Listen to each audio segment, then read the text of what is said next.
If you've ever been part of Netflix new subscriber number, go ahead and hit that like and subscribe button. Folks, welcome back. Happy hump day. We've reached the middle of the week. Got some news to discuss, and whoa boy, those Netflix earnings up over $1,000 per share here this morning. We're going to break it all down. We got a lot to cover. It's hump day. Time to roll. Benzinga's pre-market playbook starts right now.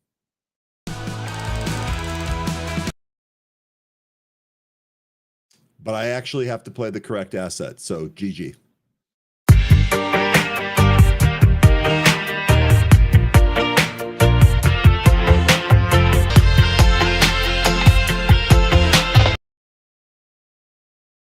Is a fun start to the morning playing the wrong thing right off the bat. But it's okay. We're out here. It is hump day. It's Wednesday. And now it's time to make some more money. Break down all of the news stories and get you ready for the market ahead. Let's go ahead and say good morning to everybody out there. Minister, happy hump day. Good morning. It's great to see you. Good morning from Southeast Texas, where there's snow still on the ground. How about that? Conditionally accepted. Good morning. Hopefully all is well in your corner of the world here today. Paul, good morning. Another snow day in Atlanta. Wow. So our southern friends getting a taste of the snow down there. Looks like it's sticking around too. Sun-kissed Yogi, good morning. White chocolate mocha, good morning. Big Bees, good morning. Happy Wednesday. Yeah, we're going to talk about Netflix. That is for sure. Bernhard, good morning. Welcome back. Chuck, welcome back. Lion Atlas, hello. Hello. Larry, welcome back, by the way, Lion. Larry, welcome back. Good morning. Jonathan, good morning. Who else did I miss? Hellcat, good morning. Do you have a Hellcat? Just a quick question there. Drew, great to see you. Welcome back, boss. Jay Harris, welcome back. Leon Blancos, good morning. Hopefully you enjoy yourself here today. Ed Edwards, love that name, Ed Edwards. Florida in the house, welcome. Keep it locked down for the Florida State there. Sunny it, good morning. Hustle and bustle and Diamond Hotline. Good morning, folks. It's time to get rolling. Let me go ahead and get the chart up here. Let's go ahead and start breaking it down. All right. So, SPY, we continue to push up. In fact, futures green across the board here this morning. S&P futures up by 0.48%, just under 0.5% here this morning. Dow futures up 0.3, and the NASDAQ up just shy of a full percent. No surprise in the NASDAQ, given the news that we had about the AI pledge, which we're going to talk about here in a sec. Now, with the SPY, we continue to trade up. A couple of things here. So number one, we are approaching the all-time highs. We actually talked about this with Red Dog yesterday. We are still watching this value here of 609.07. This represents the all-time high posted on Friday, December 6th. That level is now in play here today, as we are not far away from that. And folks, someone made a comment about not seeing Buddy recently. You might have been able to just hear him because he's screaming in the other room in the hallway. He's been wild this morning. Anyway, for the SPY here, we are still waiting for that high print, for that new all-time high print. It looks like that's going to get tested today if we continue to trade up. So that's going to be one of the upside levels. Now, the volume hasn't been crazy, but it really hasn't been like pitifully low. It's just not at the average. So it does look like we're pushing up here on high volume. Quick look at the VIX here. We've got that at about 1483. We've seen the VIX bounce from like the 12 or the 13 handles. So that actually does look like there's a little bit more room. Again, if we look at the RSI chart here, we're not even quite in overbought territory. So I wouldn't actually be shocked if we tested this new all-time high.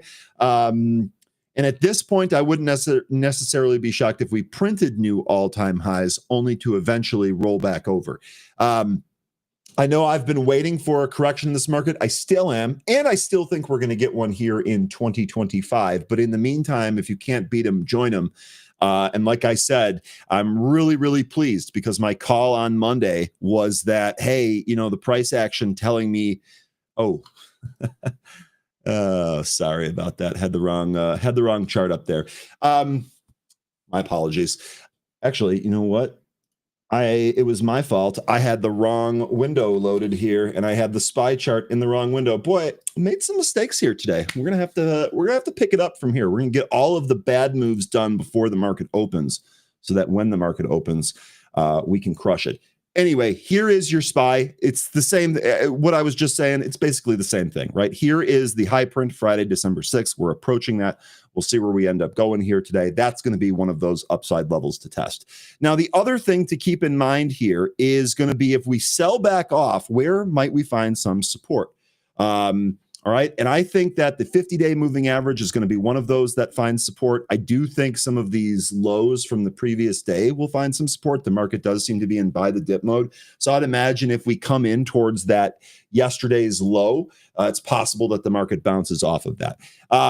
But that might just kind of be a short-term bounce. And then right beneath that, we actually have we have a trend line here, this downtrend that we recently broke. We talked about that with Red Dog as well. So a lot of stuff going on here with the SPY. New all-time high prints are possible here. Looks like I was getting pinged here real quick. Yeah, sorry about that. Producer. Appreciate you looking out. So I do think we're going to test that. Let's see if we get above it and hold it. That might light some other things here. Spec money is definitely back. We've seen that in some of the quantum names, which continue to perform. So there should definitely be plenty of opportunity for us here today. Now, as far as some of the news stories go, U.S. stocks are likely to open higher after President Trump announced a $500 billion AI project. This is going to involve a number of companies that we're all familiar with, most notably Oracle, Netflix, NVIDIA. Those are going to be your top stocks to watch. Obviously, this also includes OpenAI and SoftBank. So that is likely helping us move higher here. NVIDIA actually moved higher on that report. Here's a chart for NVIDIA real quick. I know we're always looking at NVIDIA. We're always trying to figure out where this is headed here. NVIDIA here 145 at 10 in the pre-market. You can see with NVIDIA, we traded above the 140.96 level. Maybe just call that 141 if you want. We're above the trend line here that goes all the way back to the August 5th low that we've been observing, especially as we get to some of these new all-time highs. And just like on the SPY, we're actually not far away from an all-time high here on NVIDIA. So I expect some of these things to continue to move, and we'll see where we end up getting a opportunity to trade these. Now, this trades up to 153. You could make a case for a breakdown or a breakout. And if you want, you can kind of wait until the move confirms that and then trade that, whichever side of it ends up breaking here. But NVIDIA definitely on watch today. Project Stargate, which we're going to talk about in a little bit more in depth here, the reason for that. Real quickly, just as far as the broader market goes, as far as the SPY goes, the article that we have here, I don't know, looks like that's the 500 billion. Okay. So a couple of things from that first article there, the 500 billion in AI projects in the market, US stocks likely to open higher. A couple of stats pulled out of that per Ryan Dietrich, who we love here at Benzinga. He's always has, awesome research and awesome stats here. Quote, the year after an election year has been quite strong lately, with stocks higher 9 of the past 10 times going back to Reagan's second term. So making a case here that we should actually see some good performance here in 2025. I know a lot of us are actually kind of waiting for a sell-off, myself included, was waiting for that in 2024. Never really came, had to adjust the trading plan accordingly. I do think we'll see one here in 2025, but the stats here showing you that stocks normally finish the year higher, and in fact have done that 90% of the time going back to Reagan's second term. So interesting there. Also in that article is a quote from Jeremy Siegel, who you will often see on CNBC. Quote, the S&P 500 thus far remains resilient. Indeed it does. We've seen that without question.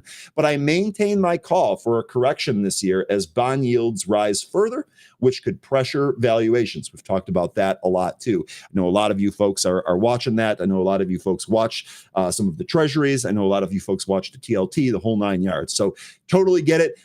This is, again, Jeremy Siegel in the same camp here, kind of expecting a correction this year. That doesn't mean run for the hills, all of that. It means maybe just a reset back to reality on some of these valuations. I think that would be great for some of us that are more long-term investors who are looking for that big wealth move. This could present opportunities for less richly priced stocks, sectors, and strategies. End quote. So awesome. Yeah, Jonathan saying, I remember your SQQQ position that never panned out. So the SQQQ, remember, when we talk about those, especially those inverse ETFs or those ETFs that are levered and degrade, those are generally short-term trades just off the top, right? You're buying an instrument that is going to degrade in value if the stock or the indice doesn't move in the direction that you're hoping. So there were a number of those. There were a number of those SQQQ trades with varying success. So some of them I actually did catch. And the goal there when you're doing that is to use risk management to kind of not overdo it on some of those. But as far as like the percentage, I played more of those or more of the SQQQ trades that I played ended up going to zero because the market just continued to be resilient and continued to push higher. So that's just how it goes. Thankfully, we were able to kind of change and make money on the side. We're doing the same thing again here with Palo Alto. Palo Alto really shined last year, and it is doing it again in 2025. I look for that to continue, by the way. Okay, next story here, which the producer already threw out there, Trump AI. Can you believe that? Trump AI. Trump announces AI infrastructure investment backed by Oracle, OpenAI, and SoftBank. And Oracle unveils its AI-powered sales tools to boost customer engagement. Now, those AI-powered sales tools, you folks already know about what this is. This is just designed to help the folks boost engagement. I don't know how great that is. Now, the AI infrastructure investment, that's important. So here's the article again. I'm sure that producer linked it. If you need help again, I'd be happy to link it here. So this actually gives you some other stocks to watch too, right? NVIDIA is the obvious one. We talk about it all the time, but also Dell, Oracle, and ARM. ARM trading, I think that was up like 6%. Let me take a quick look here at ARM. ARM, yeah, up 6.1% here. That chart actually looks pretty good as we traded above 160. We'll go back and take a look at that chart here in a sec. But going through this is basically, one of the new things, and this is one of the new things announced by the Trump administration. Excuse me. And point here: keep AI at home. Right. This is talking about large-scale data centers. I know 13 and I. We've talked about some of the data centers and space possibilities. We've talked about the power requirements for data centers and all of this other stuff. There's a lot of thing behind the things that's going to have to make some of these themes work. AI, data centers, robotics, space. There's a lot of things behind the things. In fact, Redwire, which we talked about yesterday in the space theme, that actually outperformed a lot of the individual space stocks. So those nuts and bolts plays, the thing behind the thing plays really, really good.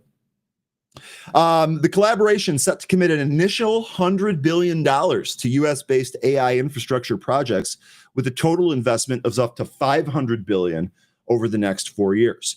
So large-scale data center in Texas is mentioned here. NVIDIA responded positively in here. And then this goes on to mention, Masa-san, Sam Altman, Larry Ellison, hopefully to provide more details on this stuff. So big announcement here. I think that this should at least keep the AI train rolling, at least in the near term. And, I wouldn't be surprised if we see more things kind of tacked onto this that really kind of boost some of those AI stocks. Here's the ARM, and actually we should talk about TEM yesterday, because if Captain Cloudy is here, let me know, Captain Cloudy, if you're here. Your price target on TEM yesterday was fantastic. It actually printed that in the after hours and then again this morning. We'll get back to that. Captain Claudia is here. Here's your ARM chart. This one pretty interesting, right? We're totally broken out of this consolidation area. And I guess you could say that this consolidation area really kind of started in August of 2024. But look, this thing was just sideways in kind of a range. Maybe you're able to trade that, maybe not. Here we go, though. Looks like we're actually trying to break out here. Looks like we're trying to break the high print that we made on Monday, October 14th. That high print, 164.16. We're currently above that right now. And then the other candle that comes into play here is this one all the way back from February of 2024. That's 164 even. Again, we're above that. So next here sure seems like the all-time highs are going to be in play here. Got that at about 189. Let me get you that exact value here real quick. ARM, all-time high, 188.75. That's going to be another level here, still 24 points higher than where we're at. It sure looks like ARM kind of taking off and trying to go there. One thing to keep in mind here with with ARM is that we do have RSI quite high here. It's about to enter the overbought territory. We'll see what that means for a pullback. We've seen plenty of these, especially in the AI sector, that can be overbought for a long time and continue to trade up. Now, interesting. Day traders. This is a great question here real quick. Day traders asking, why is Elon tweeting that they don't actually have the money? So there's some speculation on this, and I was actually watching CNBC this morning, and they were talking about this. And I think part of this might have to do with Elon Musk and his relationship with Sam Altman, who's also part of this. Pretty sure Elon Musk and Larry Ellison are good friends. He's also a part of this. And so it seems to me like after this was announced, the tweets that Day Trader here is referring to they really started to come out. And I'm wondering if it's just kind of like a thing between Elon and Sam Altman. I don't follow billionaire spats very often or very much, frankly. I know about it from some of the headlines that I read and some of the stuff that we go over here. But generally speaking, I try not to pay attention to the drama. Day trader. This is definitely something that we want to watch, though, right? I know there's been a lot of kind of skepticism on whether or not some of the new Trump administration is even going to work out. People are already starting to do a victory lap on Vivek Ramaswamy dropping from the Doge creation that has happened there. I think there's going to be a lot of moving parts. I don't necessarily think that we can know everything that's going to happen from this, but day traders definitely something to keep an eye on. I know some of these goals seem ambitious. Sometimes they do this stuff and then they can't actually meet those goals. We'll see what happens here. This is what I will say on this. I am extremely relieved to see that there is an effort to make the U.S. kind of like the head of AI. That's not really tip of the spear, maybe would be a better term there.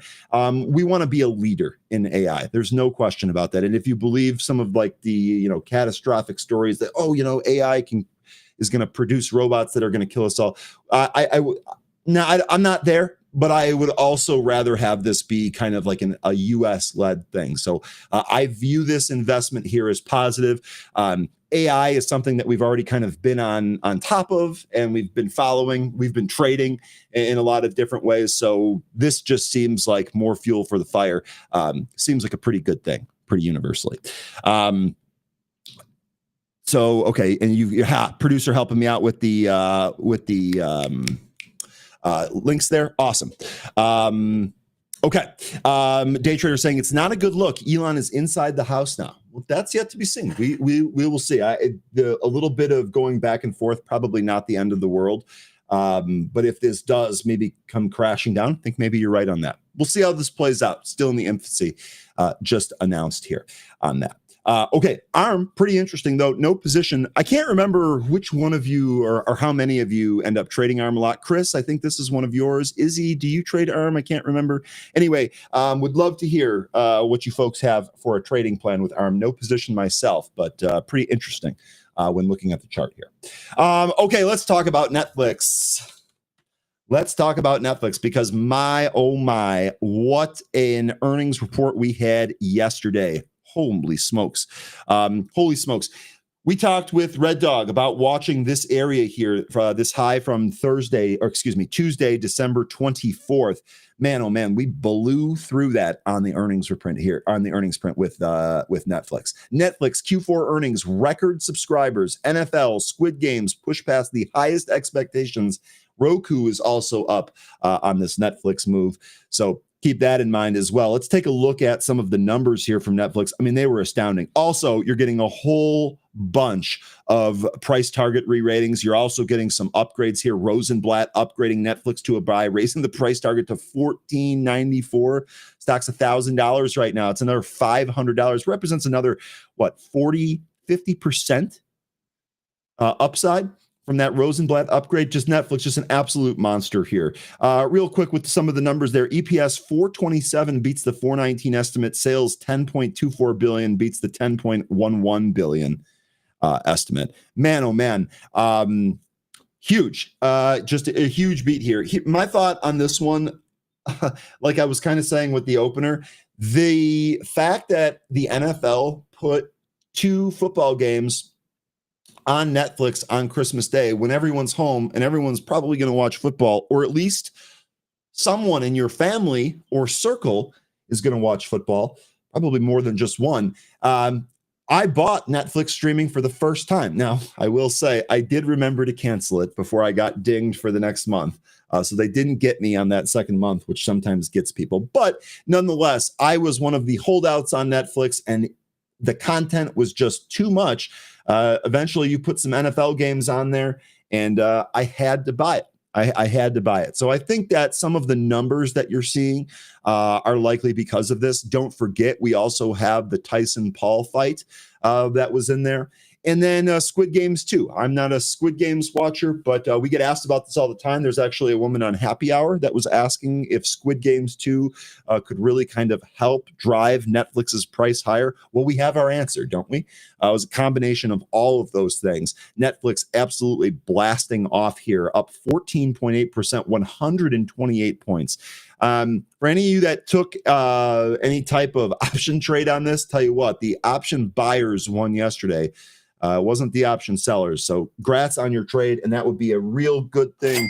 We're going to start the day off with a register ring for any of you that were trading Netflix, NFLX. So huge beat there. This, like I had mentioned, this actually, let's take a look here at Roku, because there should also be some other things that are up off of this. Yeah, Roku's up 3.5% on the back of those strong Netflix earnings. Look at that, doing a really good job holding it as well. How about Fubo? Just out of curiosity, Fubo up 1.5% here. We'll see. So huge beat from Netflix.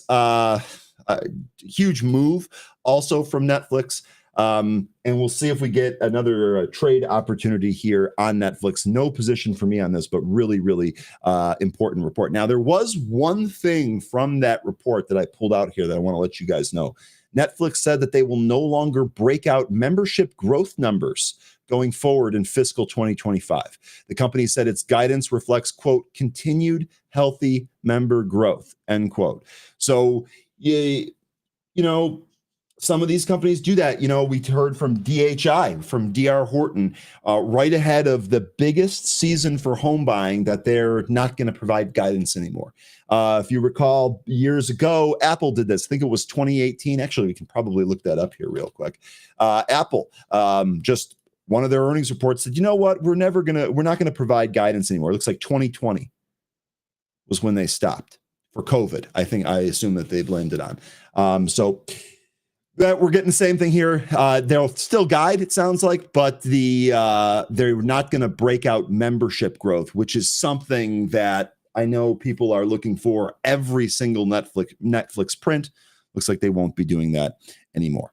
Okay, so there you go. It's one of the big takeaways. One of the other stocks that reported earnings yesterday is going to be UAL. This is United Airlines. Man, oh man, this continues to trade higher too. We've talked about this one being, hey, at some point, this is really kind of got to pull back to the mean. Got to have a regression back to the mean here. Not yet. UAL up another 4.5% here, 4.3% in the pre-market, 115 prints on United Airlines. Revenue, EPS beat, demand trend continues to accelerate. All good news here for United Airlines.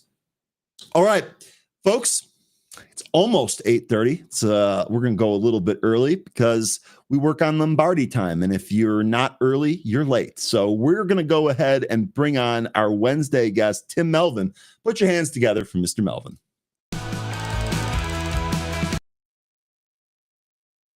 All right, Tim, happy Wednesday. Happy hump day.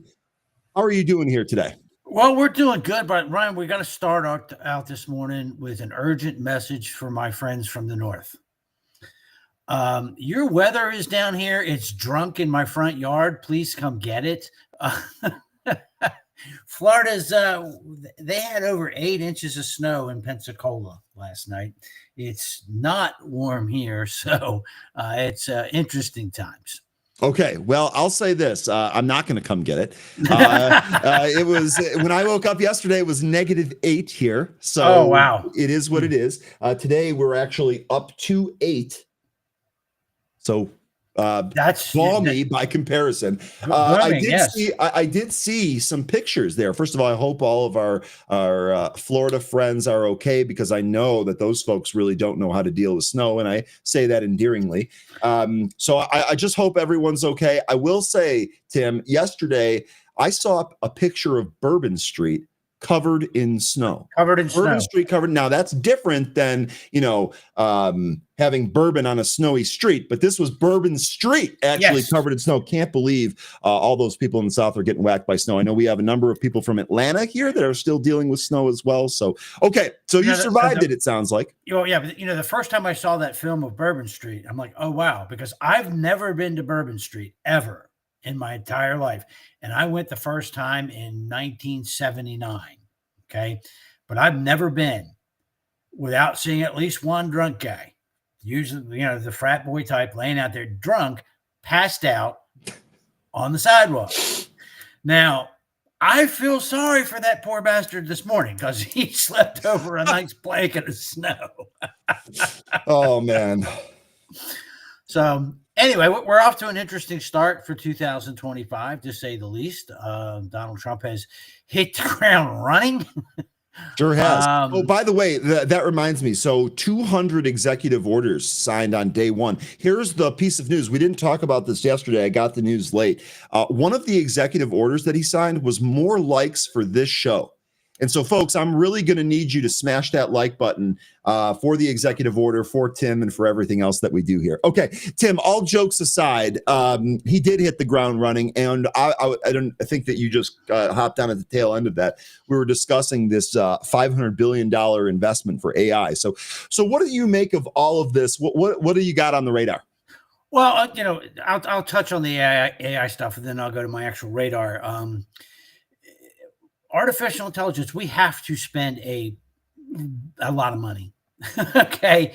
We actually are running neck and neck in China. We've blown our lead. China, I just want to come over here and make sure I get the name of this company correct. China has a model called DeepSeek that is now mildly outperforming the leading model in the US, which is OpenAI. It's doing as well on math and programming as ChatGPT, as Claude 3.5 Sonic. It's also completely open source. What's really interesting is the Chinese kids did something a little bit different. We're massively training with huge amounts of data our AI models.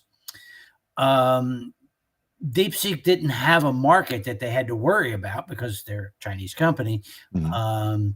They just let it learn through let their model learn through trial and error. So it's gone from solving in math 15.6% of all problems to 86.7% just by practicing and learning by failing. So this thing's, it's catching up. So mm-hmm. 500 billion, that's a down payment on what we're going to have to spend, mm-hmm. right? And then, the infrastructure coming in is going to be huge. Larry Ellison cut a fat slice of the deal. Yep. But the truth of the matter is a simple truth, guys. Whoever wins the race, all right? There's 3 races, okay? You got to win 2. If you win 2, you dominate the world for the foreseeable, and I'm thinking very long-term foreseeable future. 1, obviously AI. Mm-hmm. Whoever gets to AGI first, winner, chicken dinner. Okay. Secondly is quantum computing. If you get to actual quantum computing first and AI, that's over maybe forever. Whoever gets there first is dominant. And then the other one's fusion energy. This is going to take way more commitment. We're thinking Manhattan Project level commitment from government and private industry to work together to solve this. And underlying all that is all these energy and infrastructure concerns that we're going to have to address. So there's going to be a lot of money to be made in energy and infrastructure going forward from here. So that's my thought on that. That's, of all the things that got done over the last couple of days, that was my favorite. So. Yeah, no question. I mean, and kudos to you because we've actually talked about this already, and we've talked about the energy needs, the bridge to energy needs, or the bridge to nuclear and fusion. Some of the stuff that's more, let's call it further out. You had to be politically blind not to see that. You had to be Sure. struck. You had to be love struck with the story not to understand it. We can't get there with renewable and nuclear as Yeah. quickly as we might like to. So, Yeah. but anyway, enough of that. You guys have fun with that. Rock and roll, trade your stuff, try to pick out your winners and your losers and sort it all out. I was going to say we're going to have all of the quantum names seem to be back here this week. Well, or they're back yesterday and back today, so we're going to have plenty of fun with that. And again, look, you got QBTS up on the screen. I'm looking at it. Look at it breaking over the line and beginning to move higher. Okay, on volume. Now, is that stock gonna be the leader in quantum computing? I doubt it. It's way too early in the game. Altman's not wrong. This stuff is a decade away from actually being where it needs to be. So real quick, just to kind of reiterate, you have Altman saying a decade, you have Jensen Huang saying 15 years to 30 years. Right. I think Zuckerberg was 10 to 20 years. We actually had news this morning that PharmaBro, former hedge fund manager Martin Sclerelli, is saying that it's even further away than he thought. So you have a lot of this kind of stuff going back and forth. What's the real answer, Tim? I go to you for the real shit. Here's the real answer. These are the three most important words you will ever learn. They will save you a fortune. They will make you a fortune. Good chance for you married folks, it'll save your marriage at some point in time. Three most important words you'll ever learn in your entire life. I don't know. Nobody actually knows what's going to happen here and who the clear winner is going to be. We do know, and this is like curing cancer, the quantum computer thing. I can sit here and watch y'all trade this stuff back and forth forever and ever and ever, right? And then the day they announce it, the winning company is going to go up by a factor of about 10. If I buy it on the close 10x higher that day, I'm still going to make a fortune, and I won't suffer the scars and arrows and bruises and marks of trying to find the winner beforehand, and all the ones that do get, you get beat up on. So that's kind of the answer. I don't know. Nobody else knows. In the meantime, it's like the nuke stocks. That doesn't mean that you can't be looking at these lines here, whichever ones you've got on the screen, and looking for that volume breakout and trading them. Okay, and we've seen that, right? Speaking of the lines on the screen, I mean, what we've seen recently here, this is a pretty clean bounce off the 50-day moving average. Real quick here, conditionally accepted says no, Pelosi does know. You had said nobody knows. No, Pelosi knows. I'm sorry, Pelosi, as we're calling her around these parts. Chris saying, why don't you ask ChatGPT when quantum computing will help us? Yeah, I'm sure that answer will be rich. Well, that's not smart enough yet. That's your answer, okay? Because this is beyond the brains of the best scientists. That's why I say whoever gets to AGI first is going to unlock a lot of things, including possibly quantum computing. And then I see Lion Atlas says that you have to be early in the game to make most of the money, and that's actually not all that true. You can be there at the moment of discovery, which is still way ahead of most people, okay? But if you take 100 of these now and you try to figure out which one's going to win and you back the wrong players, go back to the 90s. Look at all those internet startups that were the next big thing. If you back the wrong one, you lost 100% of your capital on the deal. And to be fair, you could have been early on some of those too, but your point is still made. If you backed a company that ended up failing and you held it for the long term, it didn't work out for you. So there's going to be plenty of opportunity. And if you waited for the inevitable blow up, because all bubbles blow up, Brian, all of them, no matter how good the underlying technology they all pop eventually, Tim. The internet really did change the world. Everything they said in 1999 happened. It changed the way we work, the way we live, the way we communicate, the way we, make restaurant reservations, the way we date. every single aspect of your life has been changed. No question. Mostly for the better. Jury's out on social media, especially for teenagers, but it changed everything. Okay. But if you bought internet stocks in 1999, for the next 4 years, you were down as much as 90%. And that's even on the good ones. All right. So, but if you were buying, as I was, in the aftermath of that destruction, you were buying companies like Priceline for less than cash on the books. Okay. You were buying Apple. You ready for this? You were buying Apple for below book value. Yeah. God. Okay. Oh, man. Oh, man. I remember back to those days. Hey, mom and dad, you guys should buy this company called Google. It'll be good in the future. Why would we invest in a search engine? Yeah. What a stupid name for a company. They'll never beat Yahoo. They'll never beat Yahoo. So it's that's good. It's tough to pick the winners and the losers. And I'm not in this to be a futurist or just to make, outrageous predictions on companies to get you all to buy my newsletter products. All right. That's not how I work. So you're never going to hear me say, you've got to act now because there's this $3 stock that has the answer to every question in the history of the world. It's going to make you a gazillionaire probably by next Thursday at 2:00. So you got to act now. Not my story, not what we're doing. But I do have a story this morning because you and I are working together. We've got, I think it's next week. I've checked my calendar. It is. We're doing a presentation and we're going to talk about searching for deep value stocks. Now, so I kind of, I counted it up yesterday. We run 46 models every Friday. Okay. Most of them are deep value.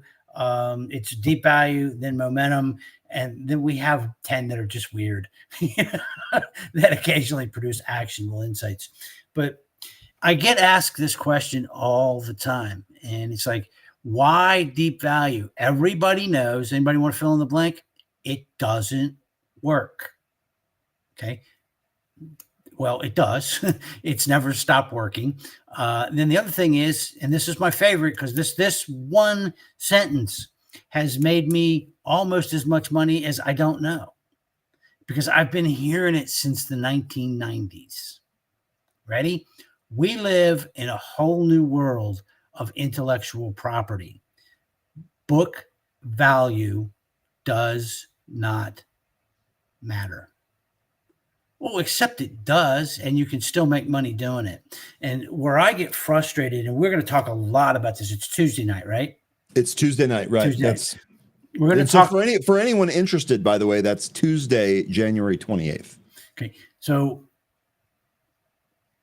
we're going to talk a lot about the fact that individuals, you and I sitting here, we give away the single biggest advantage that we have.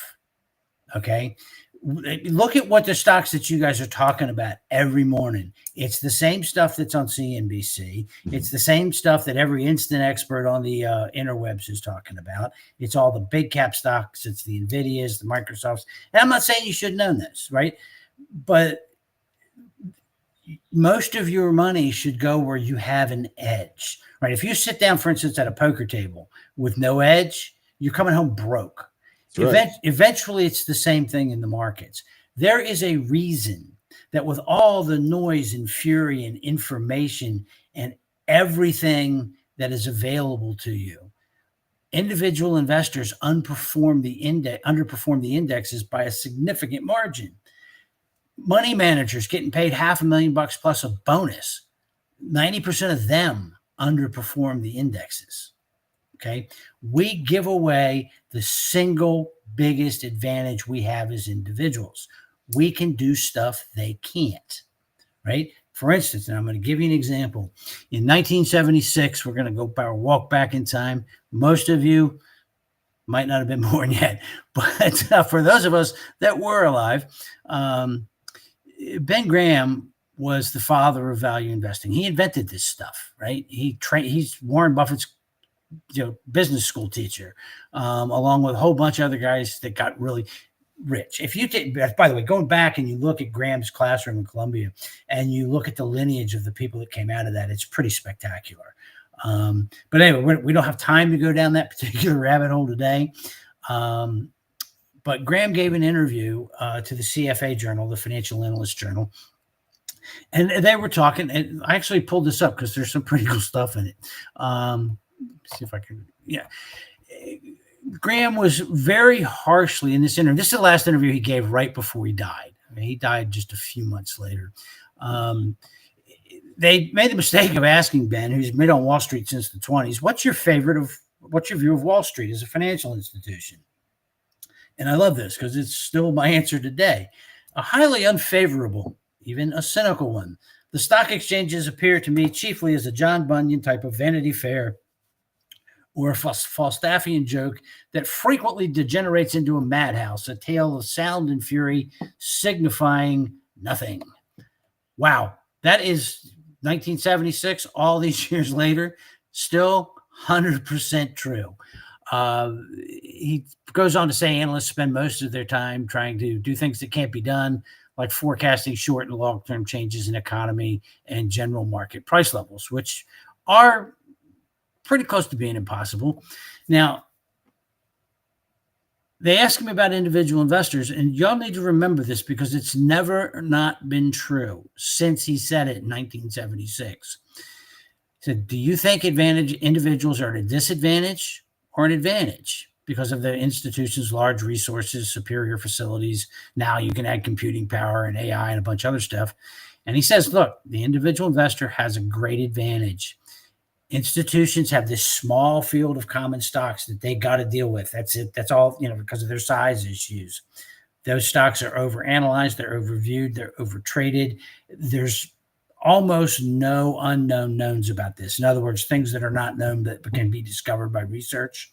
So what Graham said is, look, as I've come through the last, from the 1920s, last 50 years, basically, the markets have changed, and I don't feel like you need to do this in-depth, serious research on every company like we were doing in the 30s and 40s.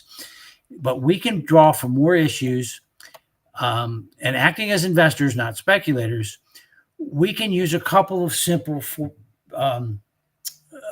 rule sets to make money. The more aggressive should use, and by the way, this simple formula made Warren Buffett rich. Okay. And it also, had played a role in Charlie Munger's initial fortune.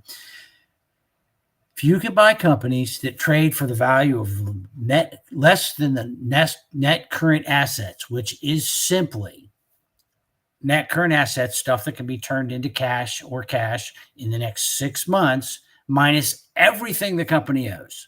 If you can buy stocks for less than that value, you're going to make a ton of money. Clicking that one there.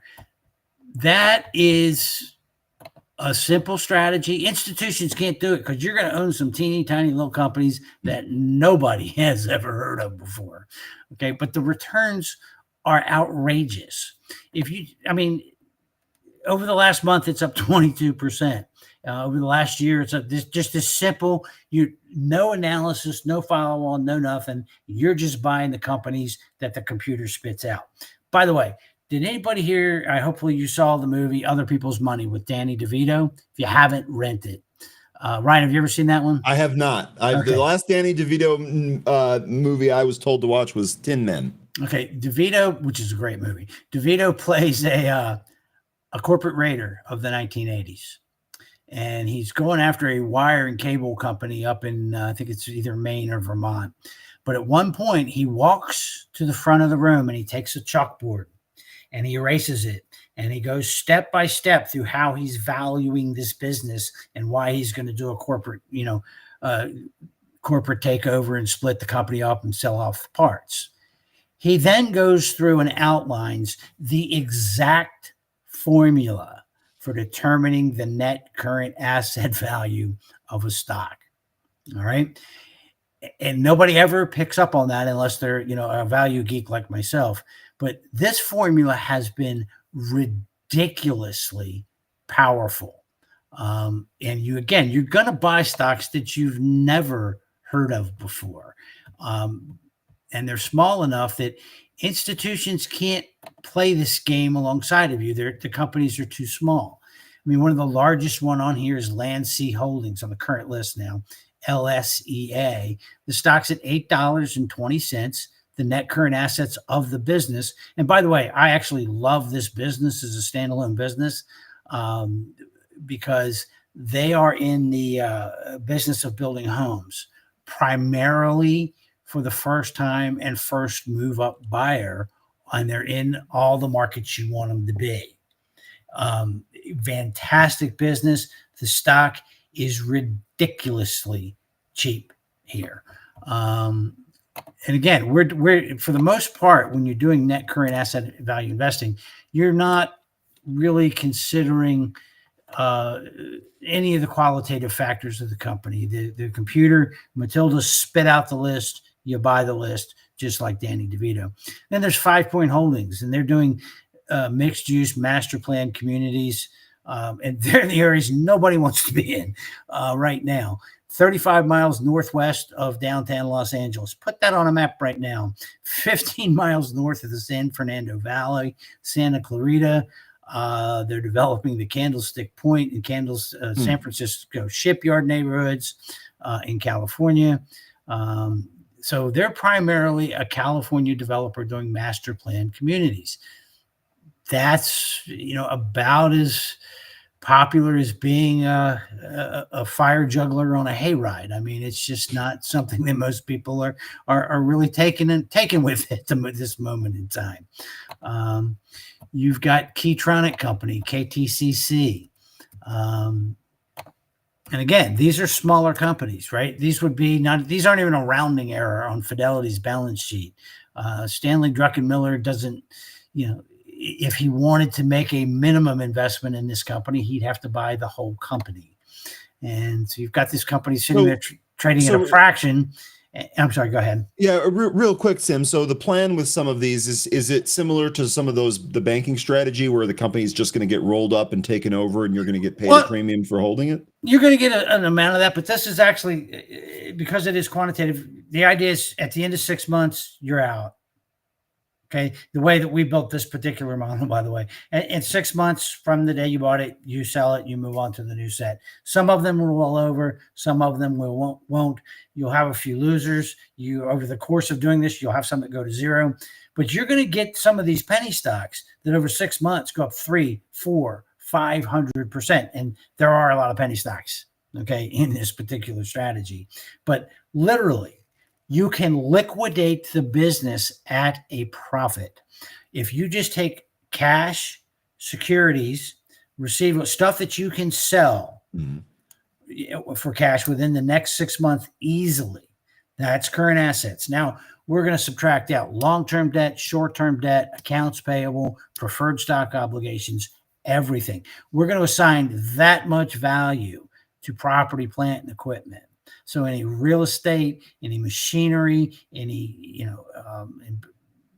else, no value to patents, to research and capitalized research and development, to brands, none of that, right?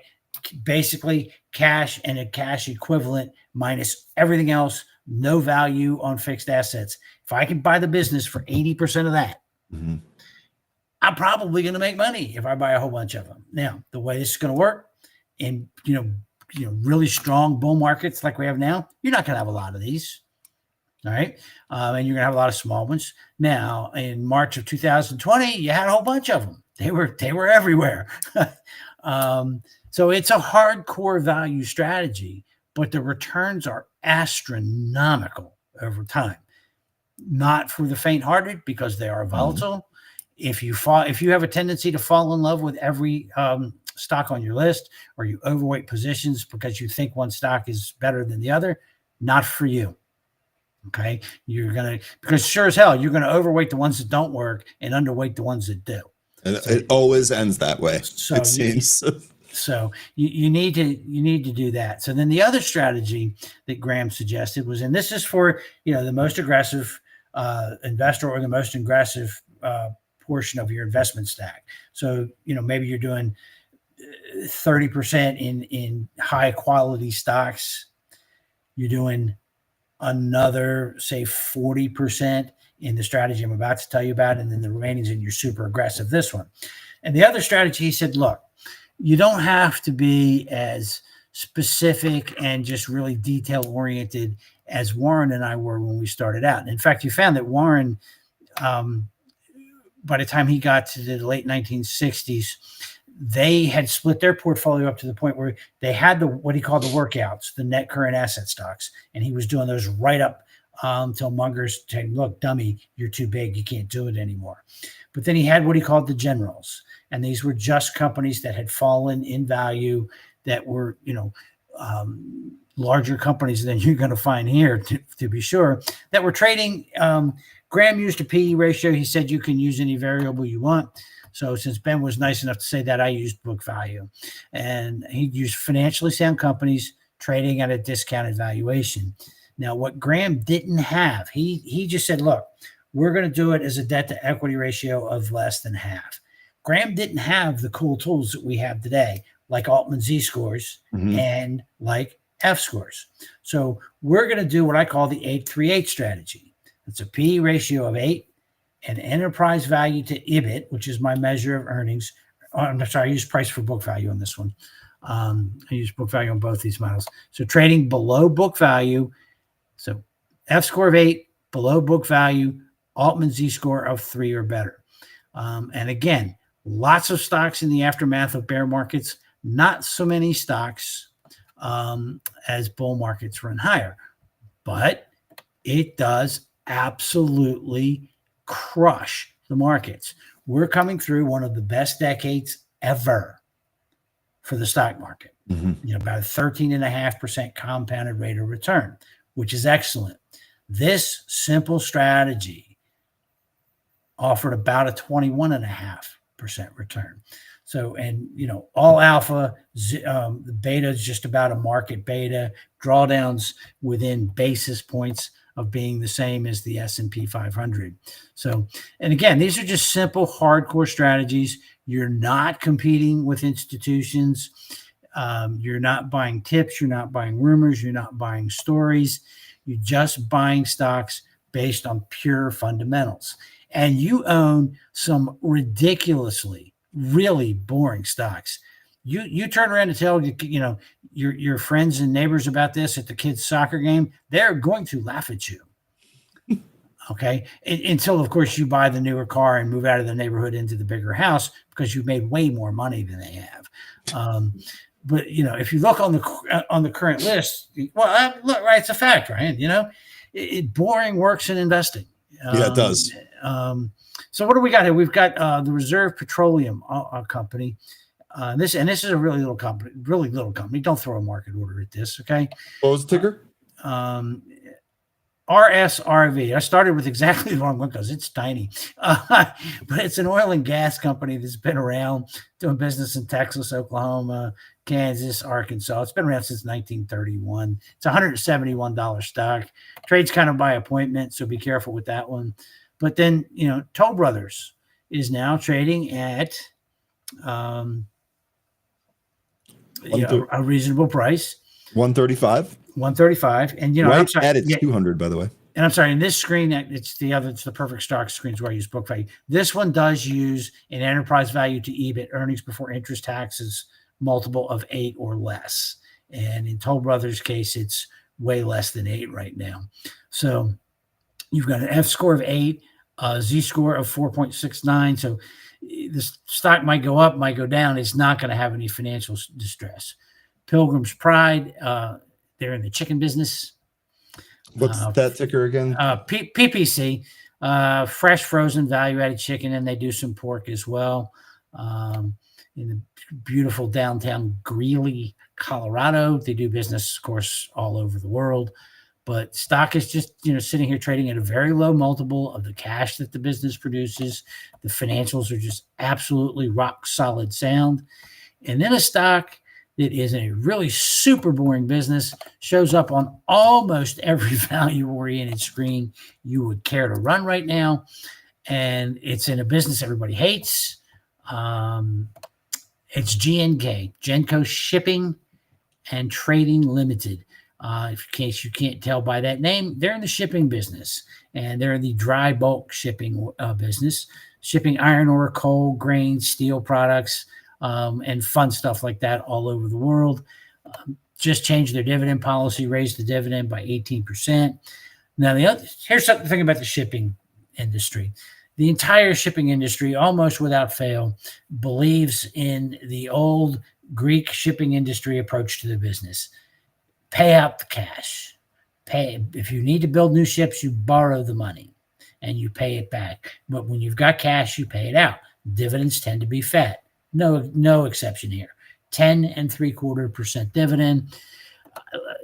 The shipping industry comes under a lot of fire, new environmental regulations, issues in Russia, slowdowns in cargo shipments around the world because Europe is slow and Asia is slow. And as a result, haven't built any new ships.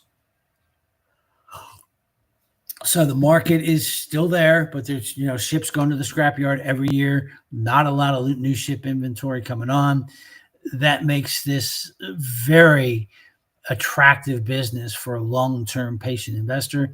Stock's at 14. It's got a hard book at $21.75, trading at a very low multiple of the cash produced by the business and paying out most of the excess cash after expenses to us, the shareholders.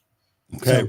And real quick here, Big B is saying going to need a lot of that. I think he's referring to shipping for these infrastructure projects going around. So He's not wrong. He's not wrong. And they do send a fair amount of dry bulk through the Panama Canal, but back it up, folks.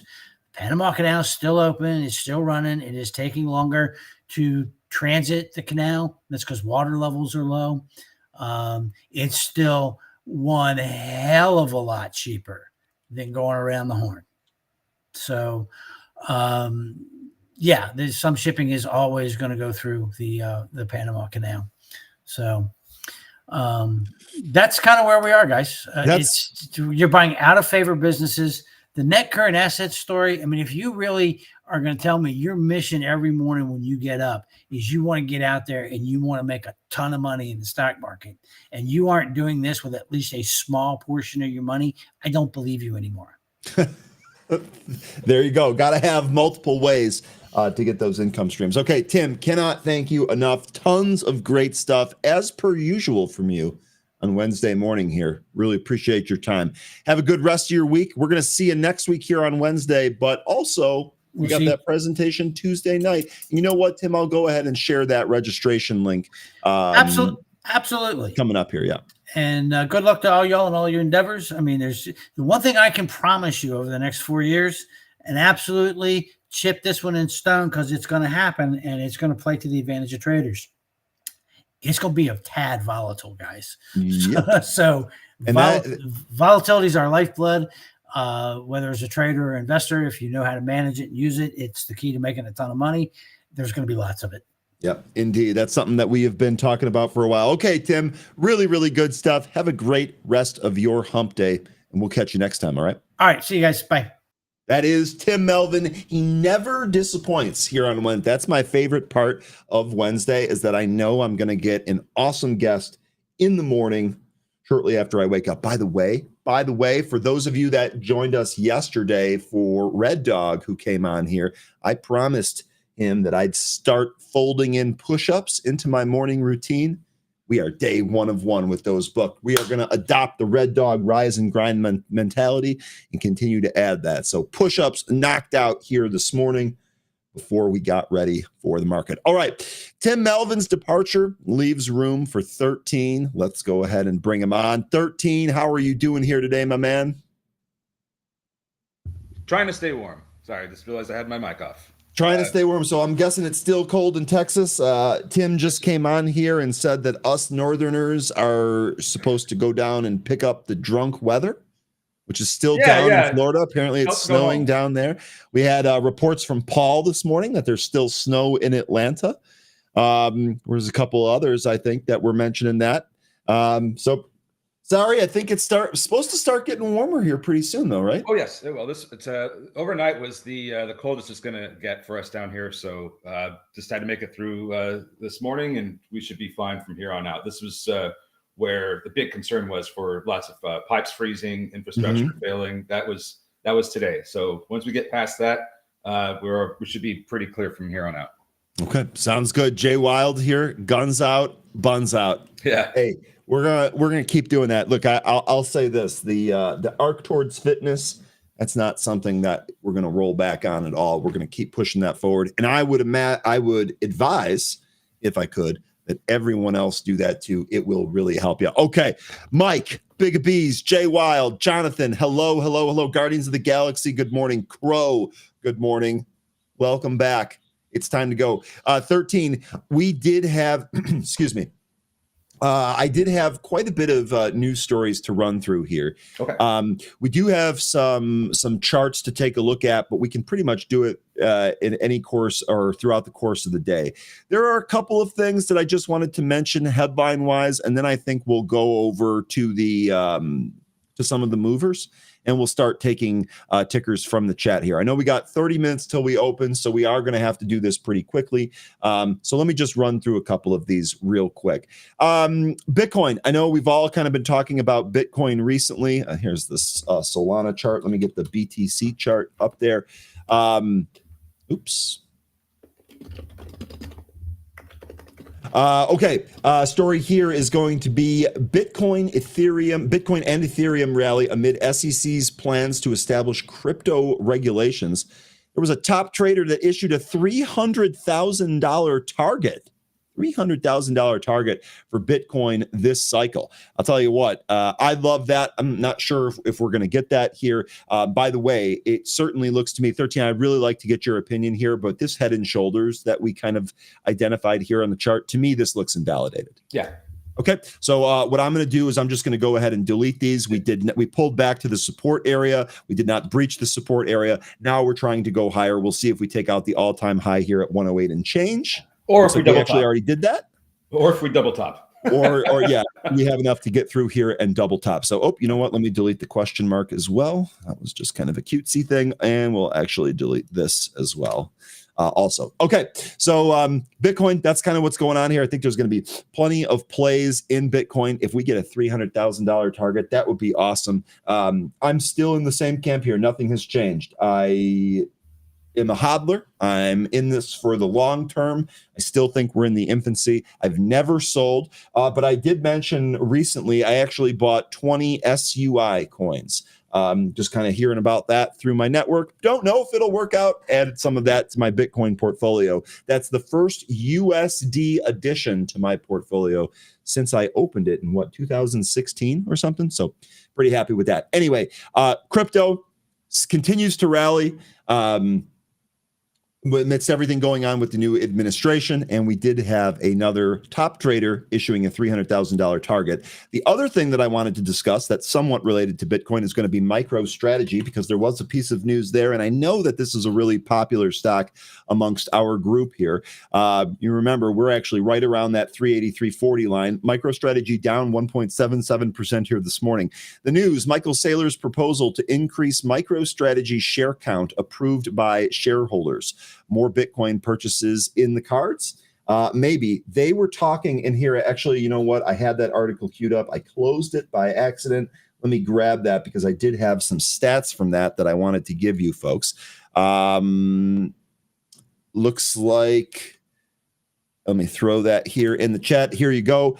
So here, this is a couple of things that I wanted to mention real quick. 56% of the votes were cast in favor of increasing the shares, again, of MicroStrategy from the current 330 million to 10.33 billion. Okay. Investors also approved the proposal to increase the number of authorized shares of preferred stock from 5 million to 1 billion, reflecting a 201 times increase. Preferred stock usually offers fixed dividends and rank higher than common during asset liquidation. So sounds to me like they're going to do this, right? Sure seems like that. They're going to dilute these shares further for the purpose of buying Bitcoin. He calls it the 21-21 plan. That is also linked in the article that I just gave you. These proposals were intended to support MicroStrategy's ambitious 21-21 plan, a capital raising operation that seeks to generate $21 billion in equity financing and $21 billion in fixed income securities to fund Bitcoin purchases. So this is what's going on with MicroStrategy. We'll see how this affects the actual stock, as well as some of the other Bitcoin related stocks. My thought here is that we talk about this almost every single day. It would be a crime to not mention this to the group. So that's kind of what's going on there. Also, we talked very briefly while Tim was here. The quantum names are back. You folks don't need me to run through them. They're all back. We had Pharma Bro Martin Shkreli saying that IONQ and Rigetti, quote, are the best shorts of my career, end quote, despite recent stock gains. So we'll see what happens with the quantum stocks. It's been a battleground. I'm sure we're going to look at them here today. Also, a piece of news here regarding bird flu that I wanted to mention before we get started here. I guess that ties to Moderna as well. Bird flu update. The first commercial cases in Georgia. Moderna receives $590 million to develop a vaccine. So there you go. That's what's going on with Moderna. That's up 1.5% here in the pre-market. And Trump also said that he was open to Elon Musk or Larry Ellison, who are friends, buying TikTok. Calls U.S. permit key to the $1 trillion valuation. Okay, that is the news that I wanted to do, or that I wanted to get through. 13, you want to go ahead and hit some of those movers. What is it that you want to look at here today? Yeah, we can go ahead and start with these movers, figure out what's going on. We only have 25 minutes before this market opens. Let's see what's going on. Let's do it. First one that I have here on my list, BLBX.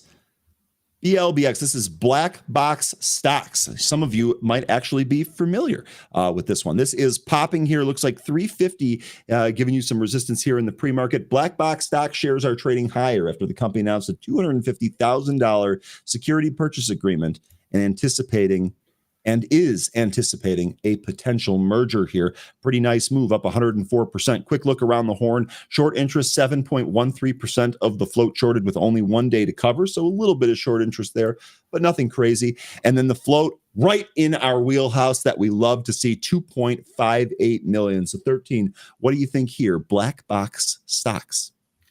Well, the float's low enough for us to be allowing this to move around like we like to see every day. As far as the financials go, they just got this this financing. So even though they don't look great on the balance sheet, I don't think that's really a problem since they just secure this financing. So I would just kind of ignore that. I think with as far as today goes, we should probably just focus on the technicals because I don't know how long it's going to be. I don't even know who wants to pick this company up. If they're looking for a merger, or if they've already got some people interested. And maybe this financing was part of that plan. I don't know.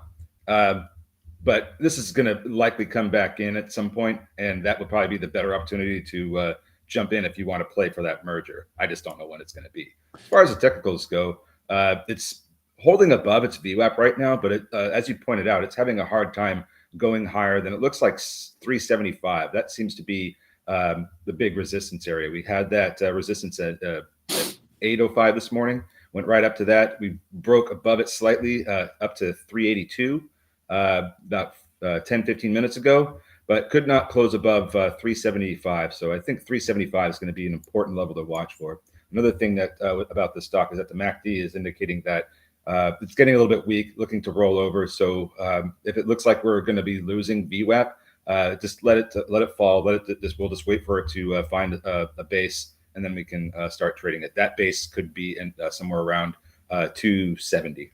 Okay, sweet. So really good stuff there. 270 represents that pullback level that we had here in the pre-market. Right now, we are seeing a series of higher lows.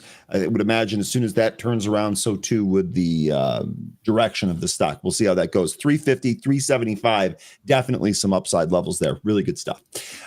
Next here is going to be NEHC, New Era Helium. Okay, so was there news yesterday morning with this one? Yeah, so this was news yesterday morning. Looks like some continuation here today. Real quickly, just as a reminder, yesterday, New Era Helium, easy for me to say, shares are trading higher after the company announced a joint venture with Sharon AI to construct and develop a 250 megawatt net zero energy data center. So that's what was driving this here. We're up another 62% here today. Looks like we had some really good action in the after hours, and then another volume pop here today. Some key levels on this one that just kind of jump out here. Obviously, that 450 level. We also have the VWAP at 459, so it's right around the same spot. $5 clearly seems to be a level. And let's take a look at the daily here and see if we can find any here. $3 seems to be a pretty awesome support. Looks like we kind of double bottomed around that area. And let me see, are we kind of bucking this trend? Let's see. No, we're kind of setting it. We're kind of setting it now. So, all right, I'm actually going to leave that off. We'll see where the candle here finishes today.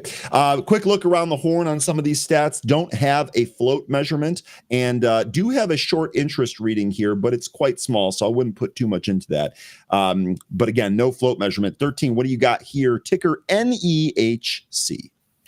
Well, I'm really wondering about the helium angle here, but they're obviously farming for it because it's used in a variety of applications like rockets, cryogenics, things like that.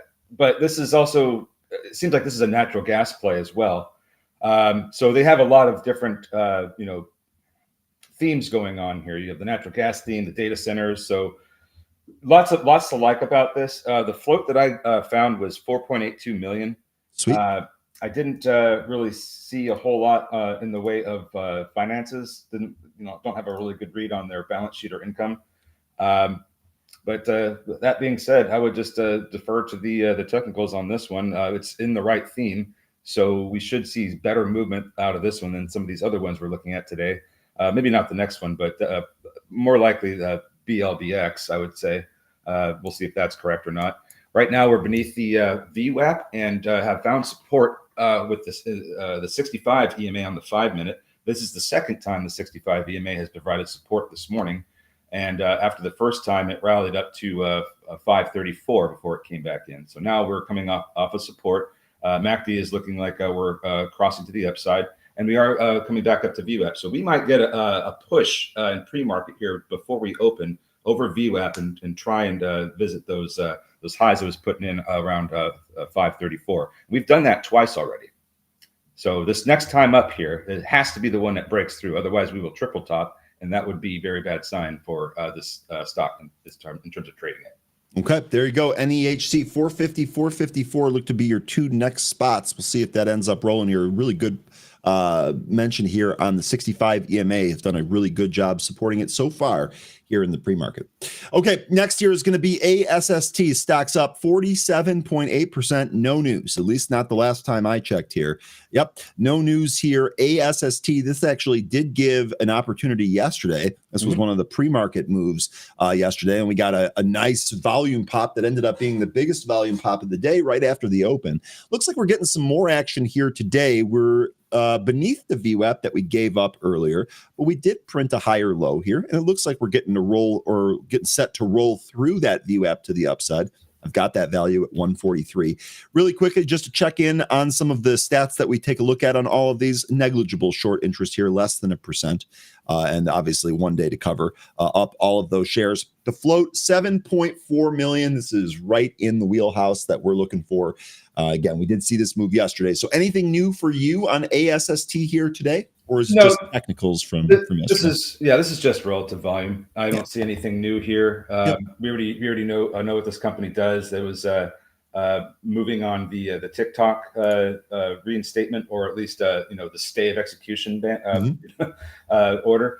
But when you do go through the news, you do see a couple of interesting things here. Like back from in December, this has been approved as an official TikTok shop partner, so you can understand why when that reinstatement was so crucial for this company. But that's old news. I don't know that this is going to do a whole lot today. It might push a little bit higher, but I think the move could be over pretty quick, because that's how some of these relative volume plays have been behaving lately. The bigger move has been in the prior days. Sometimes it goes a little bit bigger the next day, but it ends up coming back in a lot more the next day lately. So we'll see if that's what we get. It's currently beneath VWAP right now, trying to push over it into the open, but it's not looking like it's really getting the volume at the moment. So just keep it on your radar, but I would be careful with ASST. Okay, good stuff here. Ray from the chat on ASST found resistance in the pre-market at the IPO anchored VWAP level of 183. So that's going to be right in here. Indeed, right to the penny there, 183 on ASST. That will be an upside level if we do start to trade higher. First thing we need to watch there is that VWAP at 143. Okay, Let's keep rolling through the list here. Next is Gels, GELS, easy for me to say. We did pop twice here in the pre-market above 320. We've come back in. We actually lost the VWAP on this. Don't have any news. In fact, the most recent news was from last year, from prior to Christmas. So looks like this is just kind of moving on volume here. Not a whole lot of short interest at all. Less than 1%, less than 0.5% of its float shorted. The actual float number of 4.8 million, just under 5 million, right in the wheelhouse that we like here. So 13, you got anything on this one? Or is this just kind of technicals again with the no news? Well, I don't see any news on why it's moving, but hold on, let me double check the chart here, see if there's anything I can drop. Oh man, this is a new issue from October. It could just be that it has found, it could be just a technical pattern, that it's it found it went kind of sideways for a little bit in January this month, and it seems to have found a bottom around 180, 190. I don't know why it's going. Not even the technicals really are showing me a whole lot. There could be a pattern formation here that got picked up, but I don't think this is really moving on any news. It could just be one of these pumps that just goes and makes a ridiculous number, but I don't know what news this is moving on or why it's moving. Let's take a look at the technicals and see what we got here. So the VWAP has sort of been the bane of its existence this morning. Every time it has tried to push over the VWAP, it has not been very successful at holding above it. This next trip up could be a different story. We'll have to just wait and see. The current VWAP figure I have is 281, almost 282, and the volume doesn't look great. So might get a rejection if we try to push up into the open at VWAP. So I would temper expectations with this one as well. Yeah, I think kind of what you were getting to there, volume is certainly going to tell the story on this name. So we'll see if we end up getting to play there. Okay, good stuff. Keep moving along here. We're starting to get to the dregs of this list, but there are a couple that I want to mention here.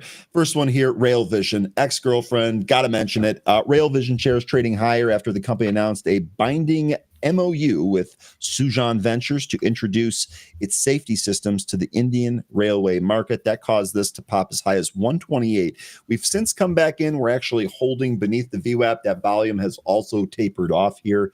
But we are holding on to dollar territory here on Rail Vision. We've seen this one run before. We know what this thing can do. Quick look around the horn here, 14.8% of the float shorted, but that can all be covered up in a day. Nothing crazy here. And this is a 19.25 million share float stock. So 13, what do you think here on Rail Vision? This one of your targets here today or nah? Well, the targets are going to be whatever has the best volume, because that's going to help with the trade. Right now, this looks like it's got a bit of a trend going on here. It's doing the same thing the last one was, where it's trying to recapture its VWAP, but it's on low volume. What's interesting to me about this one is the daily chart, which shows that there was a rally into the end of the year, and then it just kind of fizzled out until today. We are getting a little bit of support from both the 50 and 200-day SMAs, kind of bounced right off that area. And we could be turning around here to make a longer, bigger move over time. Not, it shouldn't be immediate, but it should start trading better, especially with this news. If there's any news following this, that this is just a memorandum of understanding. Maybe there's some actual partnership deals getting or sales getting inked here in the future with this. So it could be turning around, but I wouldn't be expecting a massive move more than what we saw at the end of December. I don't think that would make a whole lot of sense. Company does have 19.25 million shares in the float. So maybe it goes up to 2, possibly 3 at the most, but I don't know that we're going to see that today. It doesn't seem like we're getting the volume that we need going into the open here, but that could change. Yep. And we'll see if we do, in fact, end up breaking this trend. On this move down that you were highlighting earlier, lot of upper shadows on those wicks. Yeah. Okay. I did really quickly want to mention MDAI. This is a spectral AI. There is news here. This is curling up.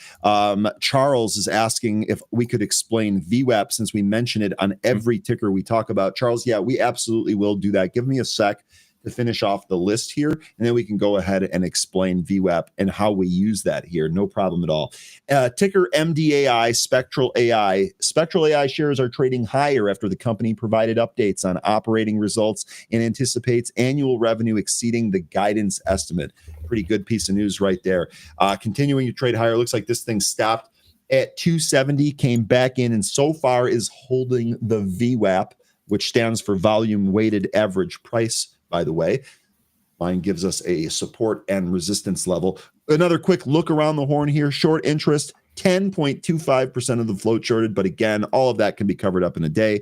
Float here, 12.6 million or thereabouts on this. So what do you think of the piece of news here? And then MDAI as a potential play here today. You think this is enough to bring the volume in? I think I would have to, dive into what their headline is here, see what the figures look like. But looking at the daily chart, it seems like they have just recently done performed a golden cross, which is positive for on the technical side. You want to see the 50 move upwards over the 200 day. That's a sign that this could end up going higher. Now, as far as levels go, looks like if we are going to trade up, I would think that 280 is going to be one of the first big levels we run into where there could be resistance. After that, 325, and then we're getting into some of the beginning of last year territory up into 375 area. Following that is a huge gap.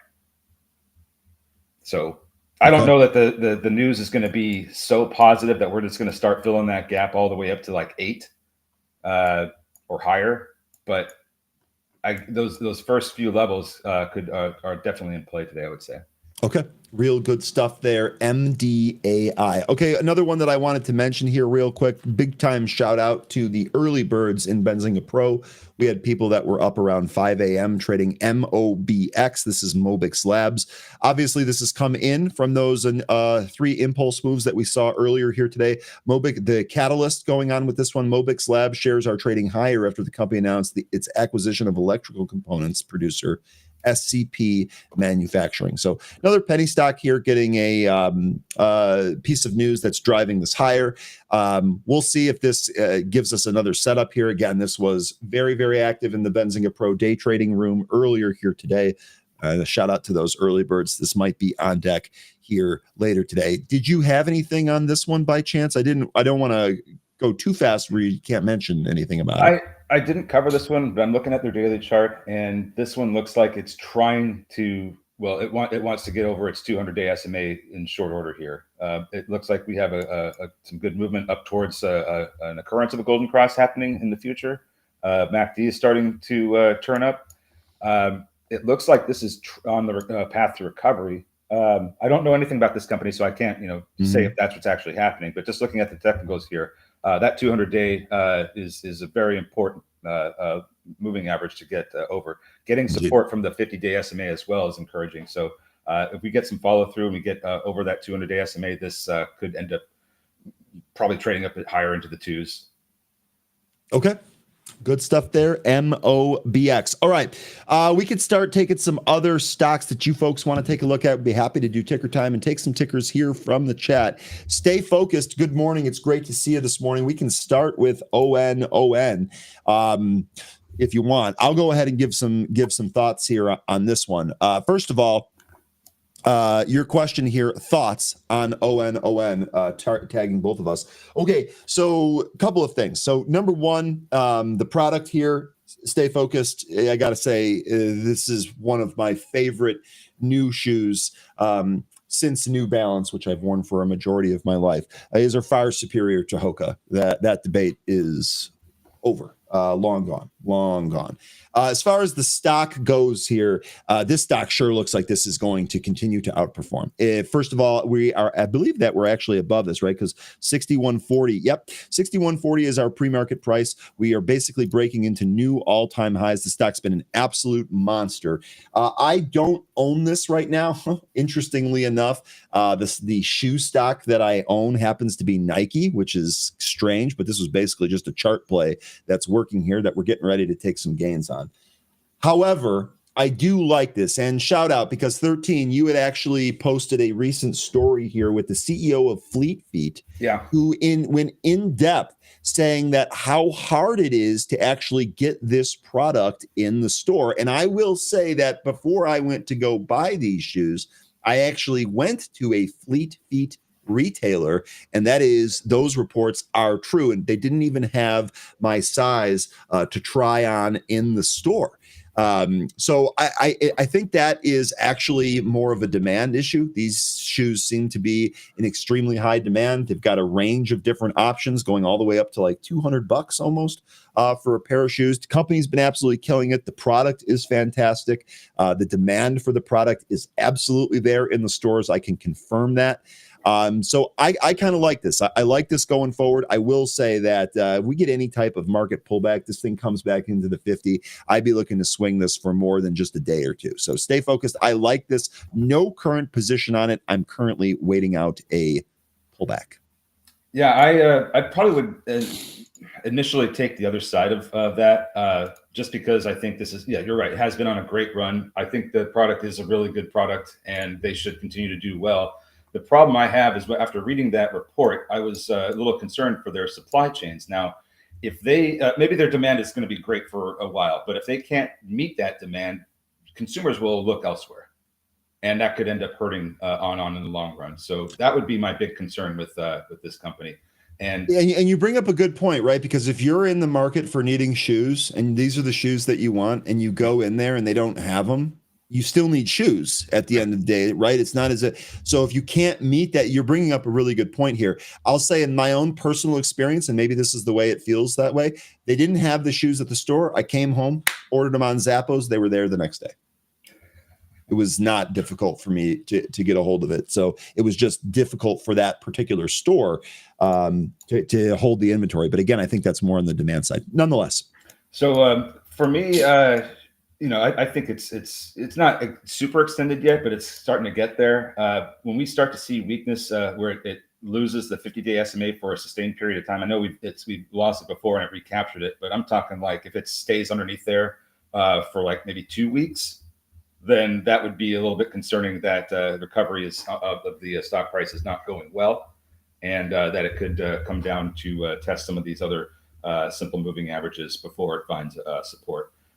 Currently, right now, if we were to if it was to sell off today, I kind of like 46, but I don't think we'll end up seeing it fall that quickly. All right, I'm going to go ahead and set an alert here in Pro to alert me when the stock price actually goes below 56. Okay. And that way we'll take a look, see where we're at, see if we actually have a dip buy. Stay focused. This is a good one here. You're welcome. You're welcome. Jay Harris wants to talk about Tesla. Jay Rice, you were mentioning South Carolina news, helping some of those nuke names. We can do that here. Let's go ahead and talk about Tesla. We're going to do this anyway at some point throughout the course of the day. Might as well go ahead and give some levels right now. Real quick look at Tesla. We're still just kind of riding this 20-day moving average. I can't remember, but I think we talked about this the last time that you brought up Tesla 13. Mm-hmm. You'll have to remind me. Yep. Nonetheless, yesterday we actually had a pretty sweet candle, right? We sold off and ended up buying back over that 20-day form, what looked like a hammer. Today we're holding right there on that 20-day. That value 415.73, current price 416.50. So we're right above it. Stock's under pressure here today, under here this morning, though. Down about 1.7%. This was actually higher in the after hours yesterday before leaking a little bit, and it looks like that leak has continued into the day here today.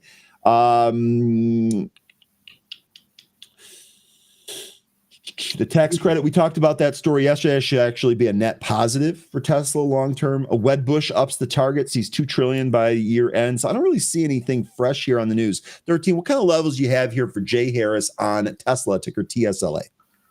Well, I have this FIB level somewhere around, to get an actual amount, it's like 416.23, but I really like the that particular area, 416 to 417. That's been where we've been seeing resistance, support. Now we're down here looking at it as for support, as well as the 20-day SMA. So if we start losing that, then we could end up going down and testing the 50-day like we did last time we lost it back on December 30th. Maybe that was more like the 31st. So the 31st, we lost that level, tried to recapture it, failed multiple times, ran into the 20-day SMA as resistance, ended up almost testing that 50-day SMA. So if we lose the 20 and that level, I think we're going to test that 50-day SMA again. It's going to be down around, it should be down around 390 by that time. Now, if we do get support from that level and the 20-day SMA, then the levels I'm liking are going to be 430. That could be a big resistance area as well. If you look at what's happened in December and this month, 430 was a breakout area. It became support. And then once we lost that level and started breaking down beneath 417, it became resistance. It was also instrumental in help in providing resistance with the 20-day SMA before it was able to recapture that moving average. Now we're we tried to trade back up above 430 yesterday. That didn't work. Same thing with the day before, which was Friday, and we're open. And now we're trying to get support so we can go and test that 430 level again today and hopefully close above it. Okay, really good stuff there. We are open here, so sorry we couldn't get to all of that. I know you folks are mentioning VST. You guys want to take a look at IWM, we can do that as well. Ryan, you were asking about TSSI. Sydney is just telling you that we are straight up ignoring you. That's of course not the case. We interacted with you a whole bunch yesterday. Come on, Sydney, you're better than that. Anyway, we'll see here. Let's take a quick look at what's moving here. Then I can get to that. TSSI, VST, what other one did we miss there? IWM. So we can take a look at those here in a sec. Yeah, let's take a look at some of the movers that are initially moving here. Black box, ticker BLBX, holding that VWAP. This looks like this is trying to push higher. Remember that 350 was the area there that we wanted to take a look at on BLBX. Let's watch this. Sorry, I'm going to cue this up in one of my other charts here. 354, your intraday high. NEHC. Looks like that tried to go to the VWAP. Someone I think had mentioned IPA. This is going to be one of those penny stocks that's moving around. We'll see if that gets rolling here. ASST tried to get back to its VWAP. Can't quite do that yet. POAI, Predictive Oncology. We talked about this one recently, running out of the gate here. MDAI took out its VWAP. And ARM, on the back of that investment here, took out the pre-market highs, and this continues to run higher. I also saw that Apple was pulling right ahead of the open. MDAI so far has the best looking movement out of the gate here. These other ones that we covered this morning, they really aren't moving a whole lot quite yet. It might take a little bit for them to get going, but MDAI with the biggest movement out of the gate so far, moving over VWAP. Okay, so here is your Apple. This looks like this did pull. We didn't have any news right ahead of this, did we? Well, I think that 500 billion infrastructure announcement kind of left uphill on the dust a little bit, didn't it? It's not. Yeah, no, I'm sorry if I wasn't clear. I'm talking about this really quick pull right ahead of the open. There wasn't any new news, and it does not appear that is the case. Apologize there, team. Okay. You want to do? Oh, by the way, here, I did want to mention this one here. TEM. Oh, that was is Captain Cloudy around here yet? Captain Cloudy, just an amazing call. I don't know if you folks remember. He said 55 as a price target. Didn't think we were going to get it yesterday. We did get it in the after hours and again here in the pre-market. TEM pulling here, but not losing the pre-market lows. This was a good trade yesterday with the Pelosi push on it because she never loses. Looks like it's back here today. I don't like the way any of this is looking so far. Okay, well then let's roll through some of the other stocks that folks wanted to take a look at here. TSSI was the one that Ryan was on. I'm actually not familiar with this at all. Don't see any news here. Look, I guess maybe we got some of these Form 4s last night. That's got to be what it is. They just did a 150 million mixed securities offering. So, and they had a 20 million, or they closed a 20 million credit facility. So it doesn't look like they're going to have to do any capital raises. I mean, I don't see how much they're burning. And those insider transactions were grants. Those weren't open market buys here. Stock is up 6% here. Looks like a dip to the VWAP and a move higher. What does this company do? IT services. Mission critical facilities and IT infrastructure. Oh, maybe they're going to get tapped to do something about California. There's a lot of rebuilding that needs to happen there. Yeah. infrastructure and otherwise. ASST actually starting to get a little bit of movement here. But man, these movers that we covered today are just they don't have that robust movement that we usually see. Well, a really quick shout out here. So first of all, Ryan, TSSI, I'd love to hear what your thesis is and why you like that or why you like this. And then also Jay Rice, you were mentioning earlier here, you had said something that I thought was good. I can't find it now though. South Carolina stuff helping the nuke names. We'll check in on those. I'd be careful chasing here. VIX went green and so did the dollar. VIX here, we did talk about that earlier. It's about 14.5. VIX here now above 15.21. Coincides with some of the sell-offs and some of these other names that we're talking about. So was a good pre-market, but it looks like maybe some risk off here. Breath here, Yeah. Positive on the S&P 500, Dow, and the Qs, negative on the Russell and the NICE. ASST is trying to push up. Remember, this one was a relative volume mover yesterday. I don't know how much is going to be left in it today. Rich Tech Robotics also pushing up there, ticker RR. ASST did take out the VWAP there. That's pretty good. Now, thinking about it, mentioning RCAT, are all these other drone plays starting to go again? So I noticed that Ondas had news yesterday that I actually thought was pretty good, especially for long term. Didn't really do a whole lot, didn't really break down. Now it is trading higher here today by 5%, and I did not see any news on that. You guys know me, I always start with this. Oh, excuse me. Northland Securities reaffirms their buy rating on Ondas. Okay, didn't see that here this morning. That just came out, looks like. And then RCAT, you were talking about. I think some of the chatters were mentioning RCAT. Don't have anything fresh here on RCAT though. And remember, RCAT recently had that short report from Kerrisdale. Looks like this is trying to go for 10 here. AVAV, by the way, death crossed earlier this month. So we could, if this goes back up to like 185, it could get a rejection there. Look at that. Now, this was one. Did you ever add this one? No. Because I know we talked about this being best in breed. I never added it either. I just wanted to check. Well, I mean, they're getting a lot of competition now.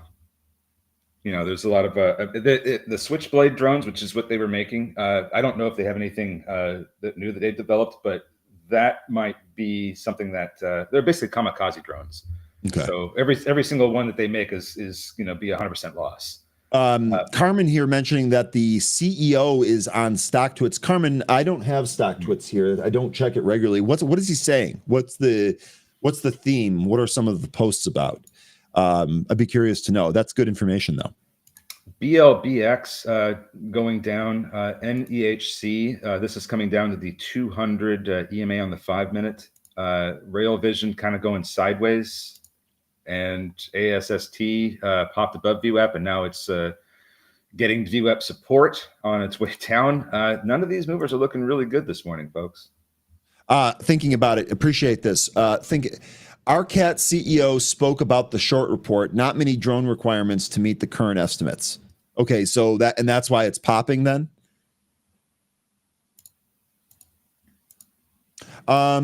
Izzy, you wanted to know, let's see if we got one there from Northland. They maintained, and I didn't see any price target in the headline. Let me take a look here real quick.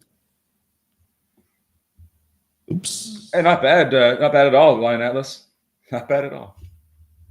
$4 is that price target on Ondas from Northland. That was a reaffirmation. It was given, looks like on December 30th, Izzy. $4. We have Pat mentioning PDYN and the Krobes mentioning IPA. Okay, IPA is the penny stock. Okay, and this we talked about. We briefly pulled this up. We actually didn't talk about it. This is actually at its VWAP and trying to cross on volume. What was the other one? PDYN. Yes, that one's got a nice move there. No, sure does. Above 11. Chris, you were trading this one last week, weren't you? PDYN. This has been a really nice mover here.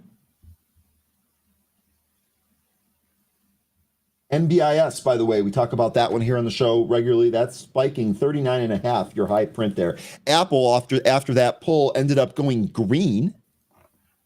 So that pull right ahead of the open took us green, and actually looks like we're trying to go above the VWAP there. Excuse me, above the pre-market highs. I beg your pardon. It almost came down to its 200, didn't it? Oh man, and so what 13 is talking about? Let me bring that up because we talked about this on Happy Hour yesterday. Really good mention here. This I am definitely waiting this one out. I will trade this to the long side depending on what happens at the 200 day. Now I will say this did get awfully close and is bouncing here today. I actually want this to test it. Better still if we break beneath it and then recapture it the next day or in short order. I feel pretty good about that too. This is a good mention here, 13. Here's ASST building and trying to go higher above the VWAP. 13, I'm going to take a step away for a sec. I'll BRB. Is that all right? Sure. BLBX, this one looks like it's going to continue to go lower. The earliest support got at about 270. And then after that, the 65 EMA, which is down at about 245. Those would be the two areas I would think that support comes into play, but we'll have to wait and see. NEHC starting to rebound after getting near that 200 EMA, trying to recapture VWAP right now. Rail Vision just a little bit lower, but mostly sideways, having a really hard time recapturing the supply zone between 104 and 107, 108.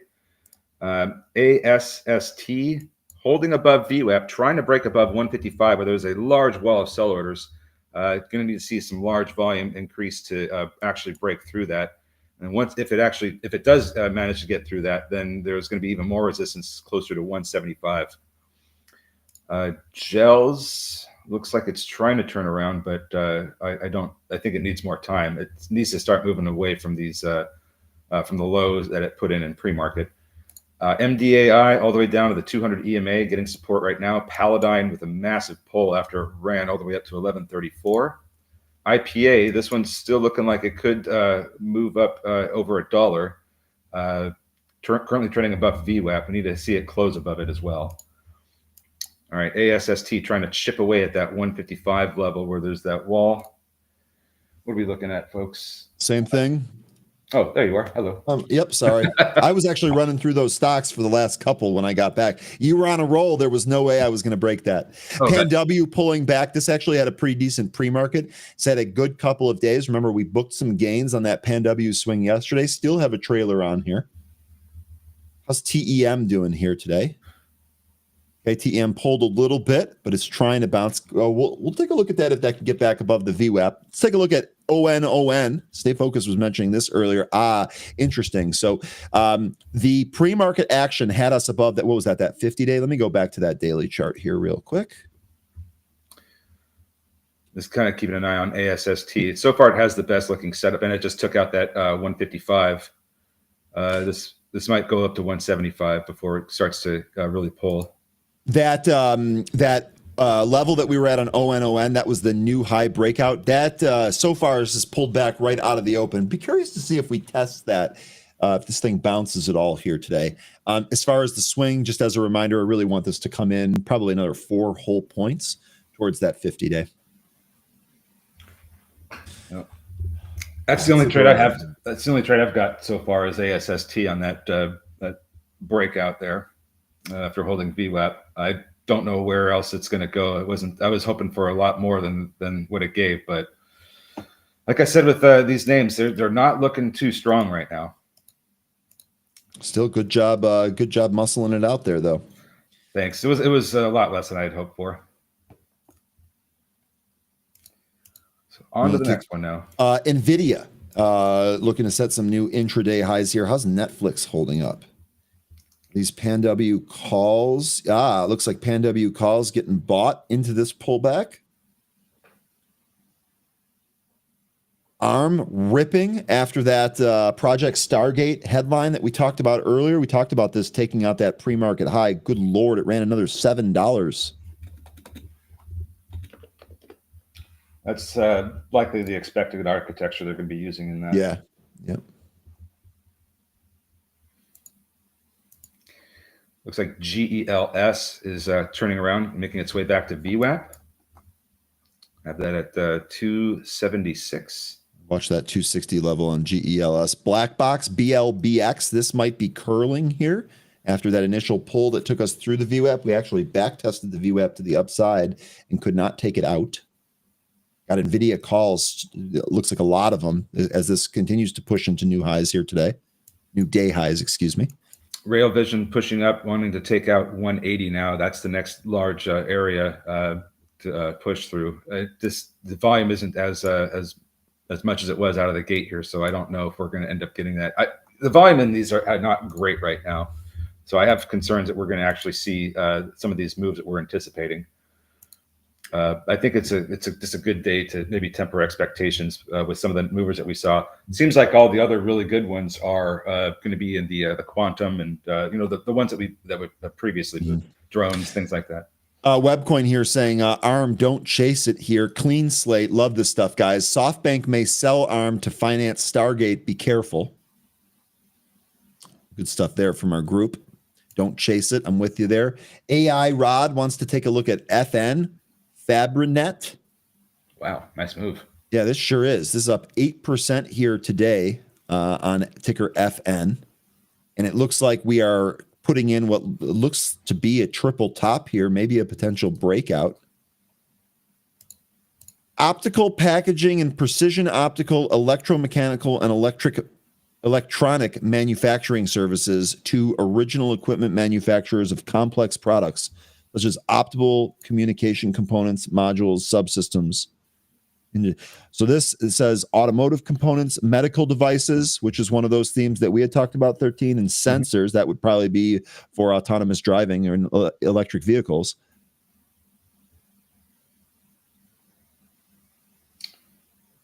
Sorry, just a majority of its revenue from North America, Asia Pacific, and the rest of Europe, or with the rest from Europe. PDYN over at VWAP. Interesting here on FN. AI Rod, I don't really have a line on this, but I am interested in what happens here if we break this triple top. Let's call it 278, maybe. What ticker was that, 13, that you were just looking at? That was PDYN. PDYN? Mm-hmm. It just moved over to VWAP. I took off my screen to see what else is working here. Man.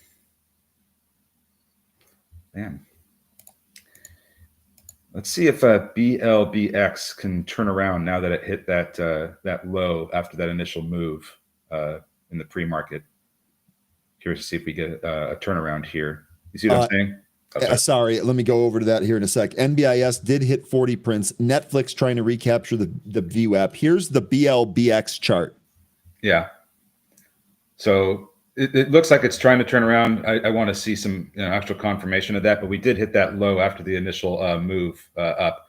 You on a 1 minute chart, so I was on a 5 minute. You got the that initial move, and then we got the low. It came down to that low in the regular session now. So the thought would be that it tries to reverse here, but if not, then this is not one to be trading unless you're short. You guys were mentioning that the nuke stocks are moving here. OKLO, this actually holding higher here. We did have some news regarding South Carolina yesterday. What was that?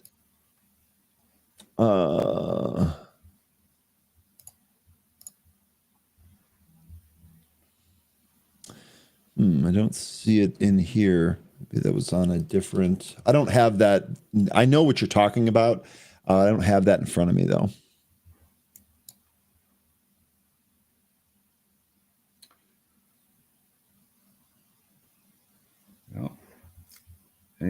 Anybody seen anything strong? Did you just say strong? Yeah. PDYN still not able to hit that 1134 high quite yet. ASST, this one looks like it's might be done. It just lost VWAP, so if it can't get support about here, then it's probably just going to fall through all the supply zone it created in the pre-market. Volume here on these nuke names incredible.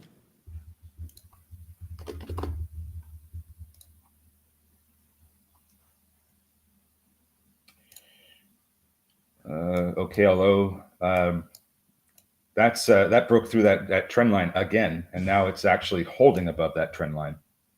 Here, let me bring that up on OKLO.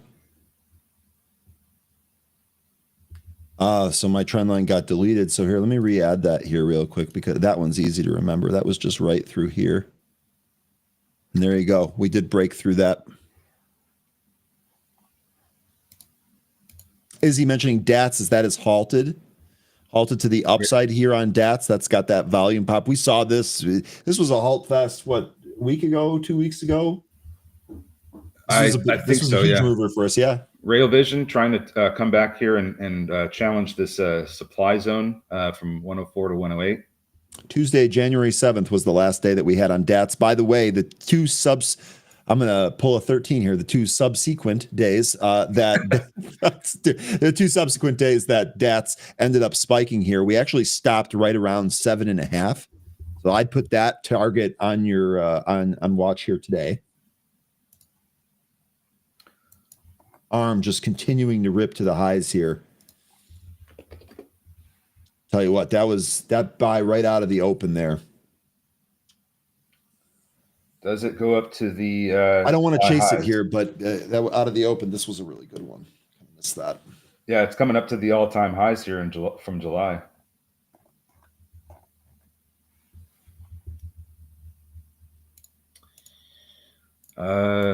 Maybe MDAI is trying to turn around here. It's getting back up to VWAP.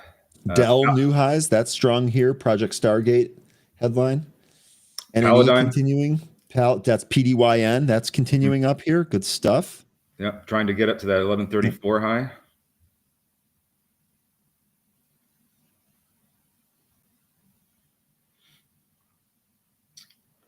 Looks like Rail Vision's trying to test that consolidation area, that supply zone from the pre-market. Bitcoin here looks like we're lower on the futures here, lower by just about 2%.